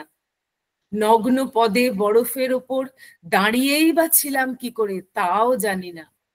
সম্বিত ফিরল স্বামী বিমলানন্দজির স্নেহ মাখা কণ্ঠস্বরে, মাই এবার নিচে নামতে হবে, আর দেরি করা ঠিক নয়। পূজা উপকরণ যা ছিল সব অন্যত্র ব্যাগেই পড়ে রইল, সেসব আর নিবেদন করা হলো না। নিবেদনের কথা এবং স্তবাদি পাঠের কথা তখন মনেও উঠল না। বিমলানন্দজি আমায় জিজ্ঞেস করলেন, তোমার জুতো, ছাতা, ব্যাগ এসব কোথায়? তখন গুহা জনমানবহীন, আশেপাশে কাউকে দেখছি না। দেখা গেল সিঁড়ির নিচে আমার জুতা, ছাতা, ব্যাগ সবই রাখা আছে, কিন্তু ওই যুবক দুটিকে আর দেখা গেল না। পরে জানলাম শুধু আমি নই, বিমলানন্দজি বা আমার সঙ্গীরাও আসা যাওয়ার পথে ওইরম দুটি যুবককে একবারও দেখেনি। স্বামী বিমলানন্দজি আমার জিনিসগুলো নিলেন এক হাতে এবং এক হাতে সস্নেহে আমার হাতটা ধরে পঞ্চতরণী অবধি নামিয়ে আনলেন। ওই সময় নিজেকে এত হালকা লাগলো, মনে হলো যেন হাওয়ায় উড়ে চলেছি। ভক্তরাজ পুষ্পদন্ত রচিত শিবমহিম্ন স্তোত্রের কথা মনে পড়ে। অন্তরের অনুভবের কি অপূর্ব প্রকাশ, তারই কণ্ঠে কণ্ঠ মিলিয়ে উচ্চারণ করি। নমো নেদিষ্ঠায় প্রিয়দব দবিষ্ঠায় চ নমো নমঃ ক্ষোদিষ্ঠায় স্মরহর महिष्ठाय च नमः नमो वरिशिष्ठाय त्रिनयन वरिष्ठाय च नमो नमो सर्वस्मै ते तदीदम अतिसर्वाय च नमो। হে প্রিয়দব, সংসার সুখহারী বনবিহারী, ভক্তের কাছে অতি নিকটবর্তী, আবার অভক্ত অজ্ঞানীর কাছে অতি দূরবর্তী, তোমাকে নমস্কার। হে স্মরহর, সর্বরূপ গুণাতীত, অতি সূক্ষ্মতম আবার সগুণ রূপে স্থূলতম, তোমাকে নমস্কার। হে ত্রিনয়ন, অনাদি রূপে বৃদ্ধতম আবার জরাদি রহিত তরুণতম, তোমাকে নমস্কার। পরোক্ষ অপরোক্ষ সর্বরূপে বর্তমান আবার সর্বাতীত রূপে বর্তমান, তোমাকে পুনরায় নমস্কার। অমরনাথজির পুণ্য কথা ক্ষুদ্র লেখনী মুখে বর্ণনার চেষ্টা মাত্র করাও শুধু বৃথা প্রয়াসই নয়, অমার্জনীয় ধৃষ্টতা। কে বলতে পারে সেই অমৃত স্বরূপের কথা? বড় জোর পুনরাবৃত্তি করা যায় ঠাকুরের সেই অনবদ্য উপমাটির। কেমন ঘি না যেমন ঘি, দেবাদিদেবের শ্রীপাদপদ্মে সাষ্টাঙ্গ প্রণতি নিবেদন করে শুধু এইটুকু বলি, তব তত্ত্বং ন জানামি কীদৃশো হসি মহেশ্বরঃ, যাদৃশো হসি মহাদেব তদৃশায় নমো নমঃ।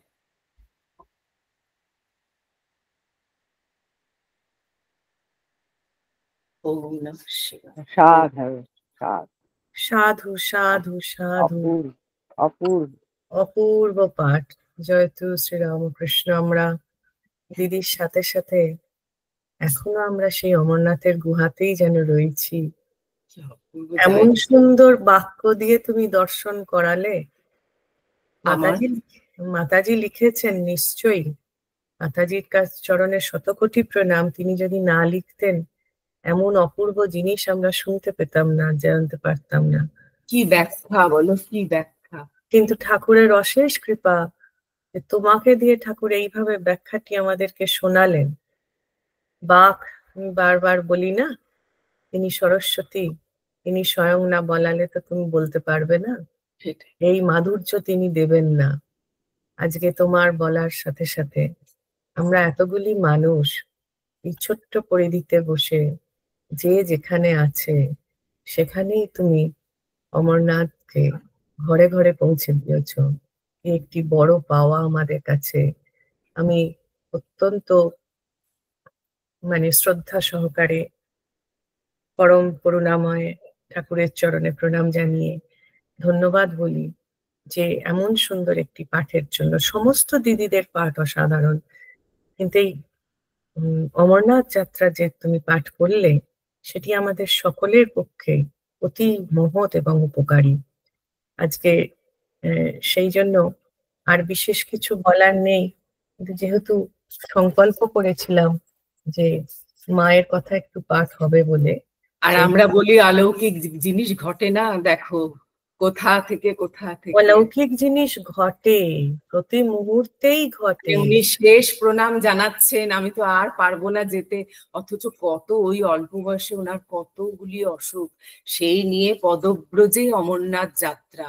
ভাবো, সেটাই তো বলছি, অলৌকিক তো ঘটে। এবার সেই যে বললাম বিশ্বাসে মিলায় বস্তু, ওই যে তুমি কথাটা শেষে কি বললেন তাকে যে বিশ্বাস করে তার কাছে তিনি বড়ই নিকটবর্তী, আর যাকে যিনি বিশ্বাস করেন না তার কাছে বড়ই দূরবর্তী। এ তো তার দূরবর্তী এবং নিকটবর্তী হওয়া তার একান্ত কি বলবো ইচ্ছাতেই হয়। কারণ বিশ্বাস, এই যে এর আগে আবার দেখুন কি সুন্দর ঠাকুর বেঁধে দেন সুরটি, শ্রদ্ধা বিশ্বাসের কথাই হচ্ছিল, এবং শ্রদ্ধা বিশ্বাস এবং শক্তির যে কথা হচ্ছিল সেইগুলো দিয়েই আজকে আমাদের প্রত্যেকটা পাঠ হয়েছে। এবং এই শ্রদ্ধা দিয়েই তো এই দান। আজকে ভগবদ গীতার যেটা, সেও তো সেই শ্রদ্ধার উপরেই নির্ভর করছে যে কিভাবে দান হবে, কিভাবে তপস্যা হবে, সবকিছুই। আজকে অনুষ্ঠানের শেষ দিকে আমরা সেই শিবানী যে অমরনাথের কথাতে দিদি শেষ করলেন, সেখান থেকেই শুরু করি। এই অমরনাথ বৃত্তান্ত এবং আগমতন্ত্র এর জন্ম সেই অমরনাথ গুহাতে। অনেক কথা, আজকের যে পূজা পদ্ধতি, আমরা আগম মানেই যে তন্ত্রের কথা ভাবি, সেটা কিন্তু শুধু তান্ত্রিক উপাচার বা তান্ত্রিক পূজা নয়। সমগ্র ভারতবর্ষে পূজা পাঠের বিধি, কিভাবে কি করতে হবে, গৃহস্থ ব্যক্তি কিভাবে সাধন করতে পারে, এই সমস্ত কথাই আগমতন্ত্রের একটি অংশ।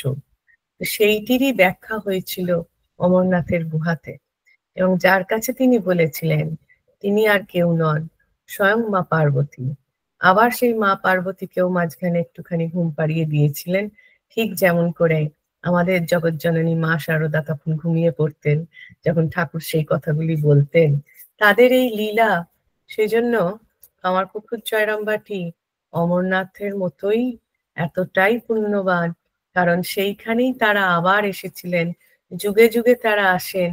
যে ভক্ত অমরনাথ যেতে পারবে তার জন্য তিনি সেইখানে পৌঁছে দেন, যে ভক্ত যেতে পারবেন না তার জন্য স্বয়ং তিনি বসে রয়েছেন কামারপুকুরে, স্বয়ং সেখানে জয়রামবাটিতে, স্বয়ং সেই দক্ষিণেশ্বরের ঘরে, যেখানে তিনি মা পার্বতীকেই আবার এই রূপে ব্যাখ্যা করেছিলেন সমস্ত ধর্মের কথা।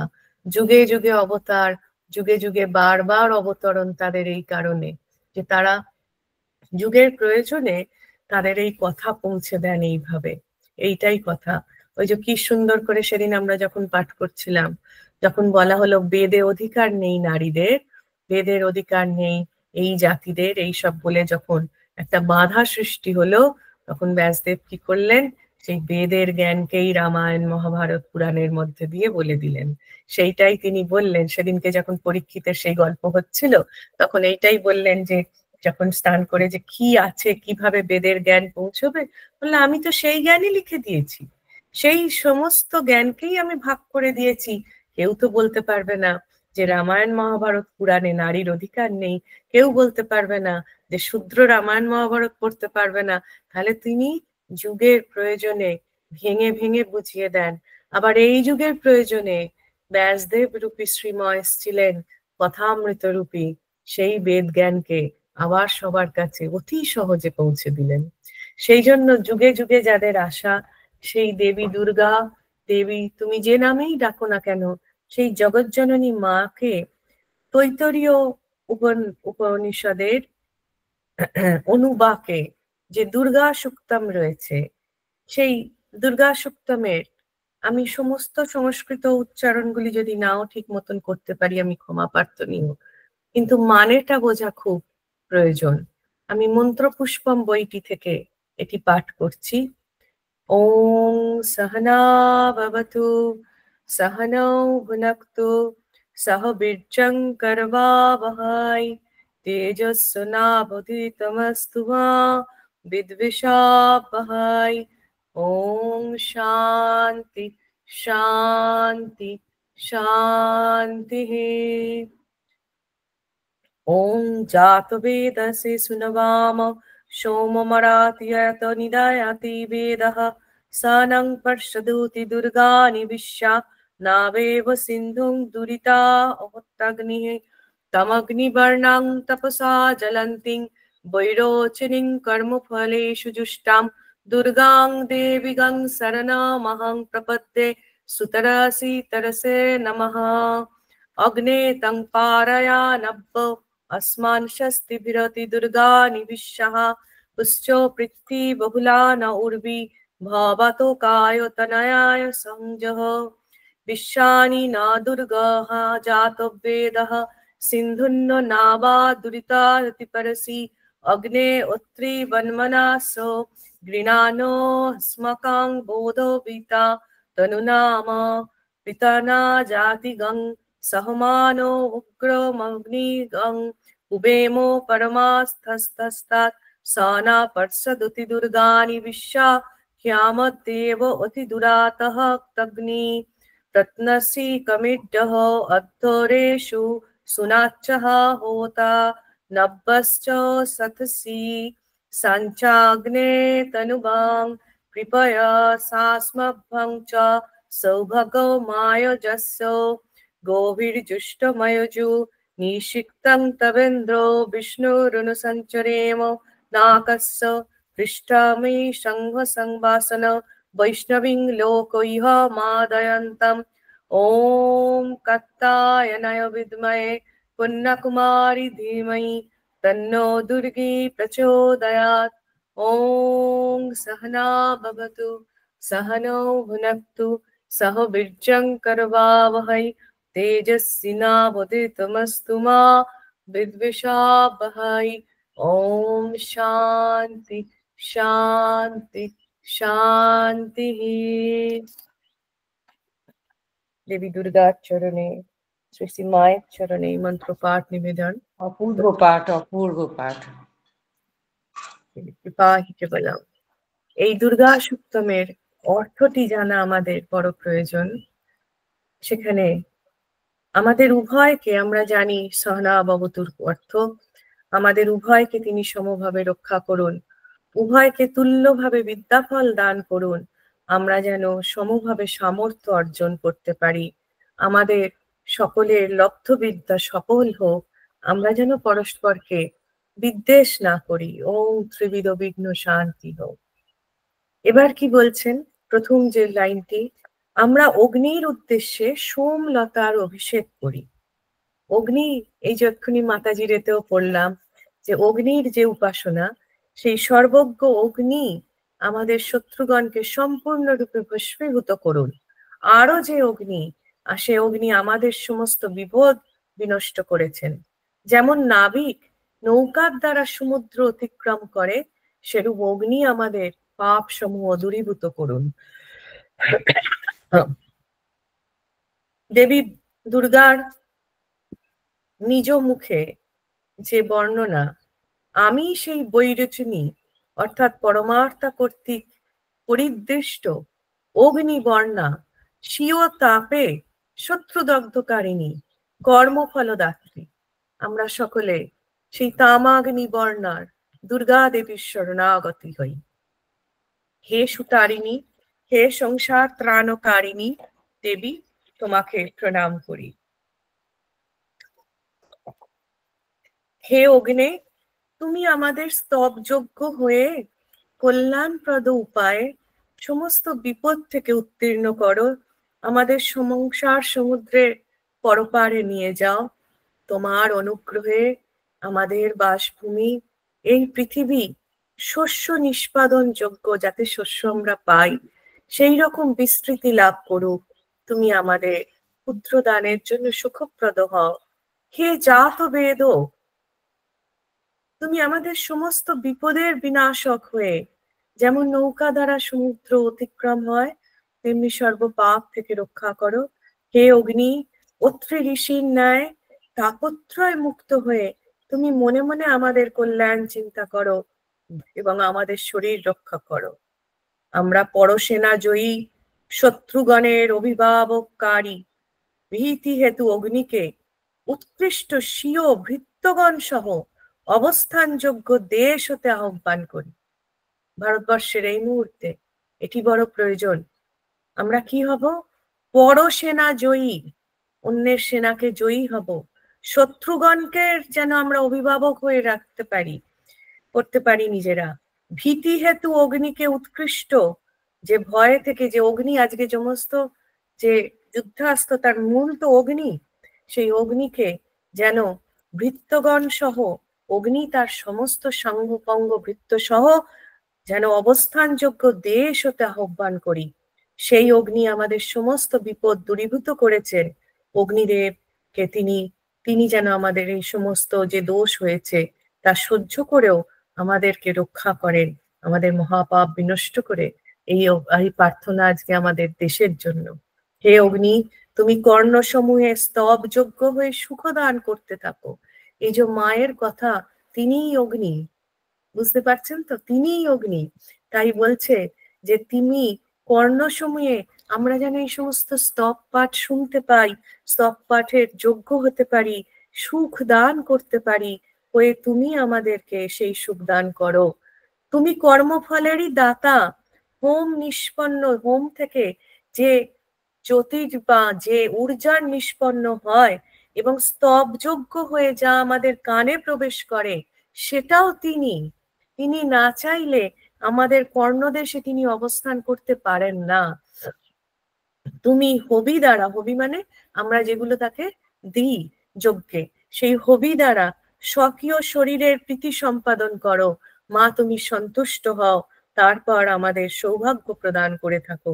হে ইন্দ্র, ধেনুগণ দ্বারা সেবিত, মানে যে সমস্ত গো সেবা দ্বারা তুমি সেবিত, অমৃত ধারা নিষিক্ত মহাভাগ্য লাভের জন্য নিষ্পাপ তোমার ও বিষ্ণুর সেবক হব। আমরা যেন এইভাবে নিজেদেরকে তৈরি করি। ওই যে এক্ষুনি মাতাজি বললেন সেই অমরনাথের অমৃত যেন এক ফোঁটাও আসে, তাহলে আমরা সাধারণ গৃহস্থ ঘরের নারীরা কি করতে পারি, বা পুরুষরা যারা কি করতে পারি, আমরা যেন মনে মনেই পাঠ দ্বারা তাকে বলতে পারি যে তোমার এই যে সুন্দর বাক্য, এই যে স্তব, সেইটা বোঝার যোগ্যতা থাকে, যেন আমরা যেন তা দিয়ে শুনতে পারি, বলতে পারি এবং তোমাকে সেবা করতে পারি। কিরম ভাবে? যেন মনে মনে ভাবতে পারি তিনি স্বয়ং বিষ্ণু, ঠাকুরই তো বিষ্ণু, বিষ্ণুরই তো রূপে তিনি রাম হয়ে এসছেন, কৃষ্ণ হয়ে এসছেন, আবার কল্কি হয়ে আসবেন। এ তো রয়েছে। তাহলে কি হতে হবে? আমাদের তার সেবক হতে হবে। স্বর্গের ঊর্ধ্বে নিবাসশীল সমস্ত দেবতা অভিষ্ট ফল প্রদান দ্বারা বিষ্ণু ভক্তি পরায়ণ আমার ভক্তি বৃদ্ধি করুন। যতক্ষণ না ভক্তি বৃদ্ধি হবে ততক্ষণ শ্রদ্ধা হবে না। শ্রদ্ধা না হলে ঠাকুর ওই জন্য কি বললেন, সেই ঠাকুরের ওই স্তোত্র ব্রহ্মরূপ আদি মধ্য যে স্তোত্র, তার দেখবেন শেষের দিকের লাইনে লেখা আছে যে সবকিছু দান করা যায়, ভক্তি অতি দুর্লভ। রামকৃষ্ণ ভক্তি লাভ অতি দুর্লভ। সেই জন্য এখানে বলছে, দেখুন আজ থেকে কত হাজার বছর আগে লেখা স্তোত্র, তাতেও তারা বলছেন স্বর্গের ঊর্ধ্বে যে নিবাসশীল সমস্ত দেবতা, সেই সেবস্তাদের কাছে আমরা কি প্রার্থনা করি, যে তারা যেন বিষ্ণু ভক্তি পরায়ণ আমার ভক্তি বৃদ্ধি করে। আজকে যে আমরা এখানে পাঠ করছি বা বলছি, এক জন্মের তপস্যার ফল নয়, বহু জন্ম জন্মান্তরের প্রার্থনার পর ধীরে ধীরে ধীরে ধীরে আজকে এইটুকু বসতে দিচ্ছেন, শুনতে দিচ্ছেন, বলতে দিচ্ছেন। সেই জন্য তিনি আমাদেরকে ভক্তি বৃদ্ধি করুন। হে কাত্যায়নী, তুমি কন্যা এবং কুমারী, তুমি স্বীয় পিতা এবং ভোগ ও মোক্ষদাত্রী, তুমি জন্ম দিয়েছ। সেই জন্য মা হাসলেন, বললেন আমার গর্ভ থেকে কে বেরোয়নি। মিলিয়ে নাও কথাগুলো। আমি কাকে জন্ম দিইনি, কেন তিনি বললেন ঠাকুরকে আপনি কি রূপে দেখেন? খানিকক্ষণ চুপ করে বললেন সন্তানের মতো। তাহলে কে সন্তানের জন্ম দিতে পারে? সেই পিতা, তিনি স্বীয় পিতা, তিনিই তার জন্মর পিতা, তিনিই জন্ম মাতা, তিনি সমগ্র জগৎকে জন্ম দিচ্ছেন। তিনি ভোগ এবং মোক্ষদাত্রী, তিনি ভোগদাত্রী, তিনি মোক্ষদাত্রী। সেই আমরা কন্যা কুমারীকে জানাবো কি তাৎপর্যময় ব্যাপারগুলো। দেখুন আমরা যদি একটু ভাবি, সেই কন্যাকুমারীতে বসেই স্বামীজি হুঙ্কার দিলেন ভারতকে মুক্ত করতে হবে। সেই শেষ খণ্ডতে বসেই তো কন্যাকুমারীর ওখানেই তো গেলেন। সেই জন্য যে আমরা কন্যাকুমারীকে জানবো এবং ধ্যান করব, দুর্গা দেবী সেই ধ্যানে আমাদের প্রেরণা দান করুক। আমরা উভয়কে সমভাবে, আমাদের উভয়কে রক্ষা করুন, উভয়কে তুল্যভাবে বিদ্যার ফল দান করুন। আমরা যেন সমভাবে সামর্থ্য অর্জন করতে পারি, আমাদের উভয়ের লব্ধ বিদ্যা সফল হোক। আমরা যেন পরস্পরকে বিদ্বেষ না করি, এইটি হচ্ছে এখন মূল মন্ত্র। যদি বিদ্বেষ করি তাহলে শক্তি ক্ষয় হবে। শক্তিকে রাখতে গেলে এই অগ্নির উপাসনা করে দেশের জন্য বিদ্বেষ করলে হবে না, একে অপরকে ছোট করলে হবে না, সঙ্গবদ্ধ হতে হবে। পরীক্ষা কঠিন, কিন্তু পরীক্ষায় পাশ করানোর দায়িত্ব তো মায়ের, যদি তুমি তাকে ডাকো।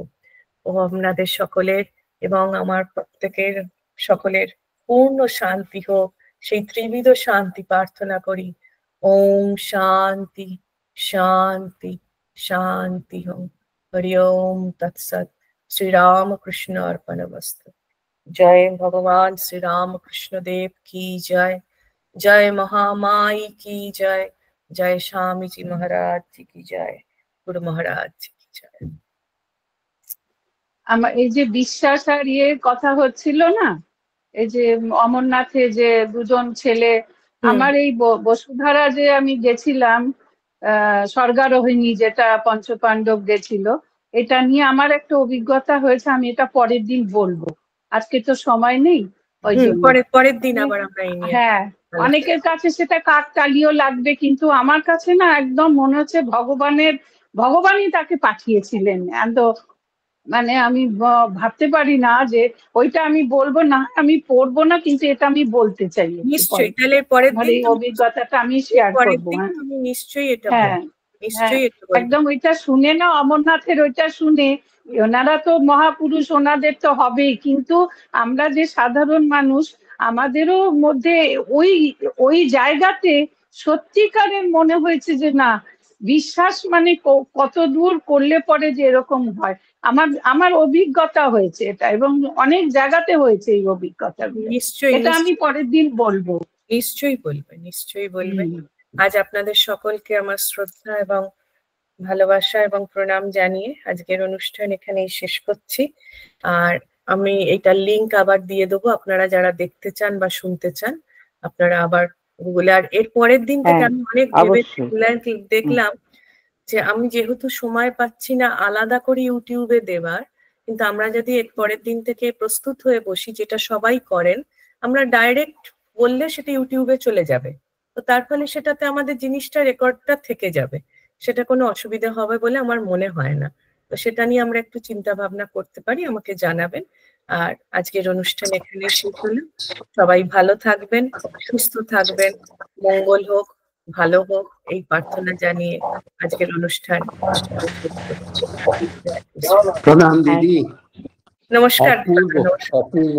আমি কদিন জয়েন করতে পারি না, এই সকালবেলায় আসলে মিস হয়ে যায়, যোগা ক্লাসে যাই, সেখানে যাই হোক আমি চেষ্টা করব। আর এইটা তো এত পাঠচক্রের মধ্যে এই আপনার যে পাঠচক্র, এর তুলনা নেই।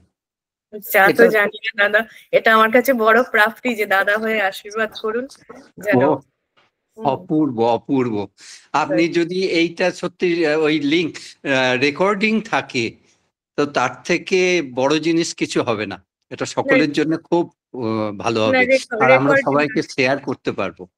হ্যাঁ দিদি, খুব ভালো হয় এটা ইউটিউবে দিলে। হ্যাঁ, সেই জন্যই আমি ভাবছি, কারণ আলাদা করে যেহেতু আমি দেওয়ার সময় পাচ্ছি না, আমরা তাহলে এইটাকে ডাইরেক্ট করে দিলে আমার সে উপায় আছে, আমি স্ট্রিম করে দিলে। আজকে আমি সঙ্গীতা দিকটা করেছি, তো দেখলাম যে কিরাম শুনতে লাগে, তো সেটা আমি আপনাদের পাঠাবো, আর এইটারও লিংক পাঠিয়ে দেবো। ঠিক আছে, পাঠিয়ে দেবেন। ভালো থাকবেন সবাই, প্রণাম নেবেন। ভালো থাকবেন দিদি। আপনাকে ঠাকুর মায়ের আশীর্বাদ, আপনি আমাদেরকে এত সুন্দরভাবে মানে এগিয়ে নিয়ে চলেছেন। উজাড় করে দিয়েছে ঠাকুর মা, আশীর্বাদ ওনাকে উজাড় করে দিয়েছে। একদম একদম, আপনার সঙ্গে 100% একমত। ঠিক ঠিক। আমরা তোমার থেকে ছিটে ফোটা অমৃত কিছু পাই। এই না, এটাও নয়, সব দিদিদের পাঠ এবং তারা যে ভক্তি ভরে পাঠ করেন এত শ্রদ্ধা ভক্তির সাথে, এইটা শুনেই তো সকলের মানে মনে এত ভক্তিভাব আসে, সেটা অচিন্তনীয়।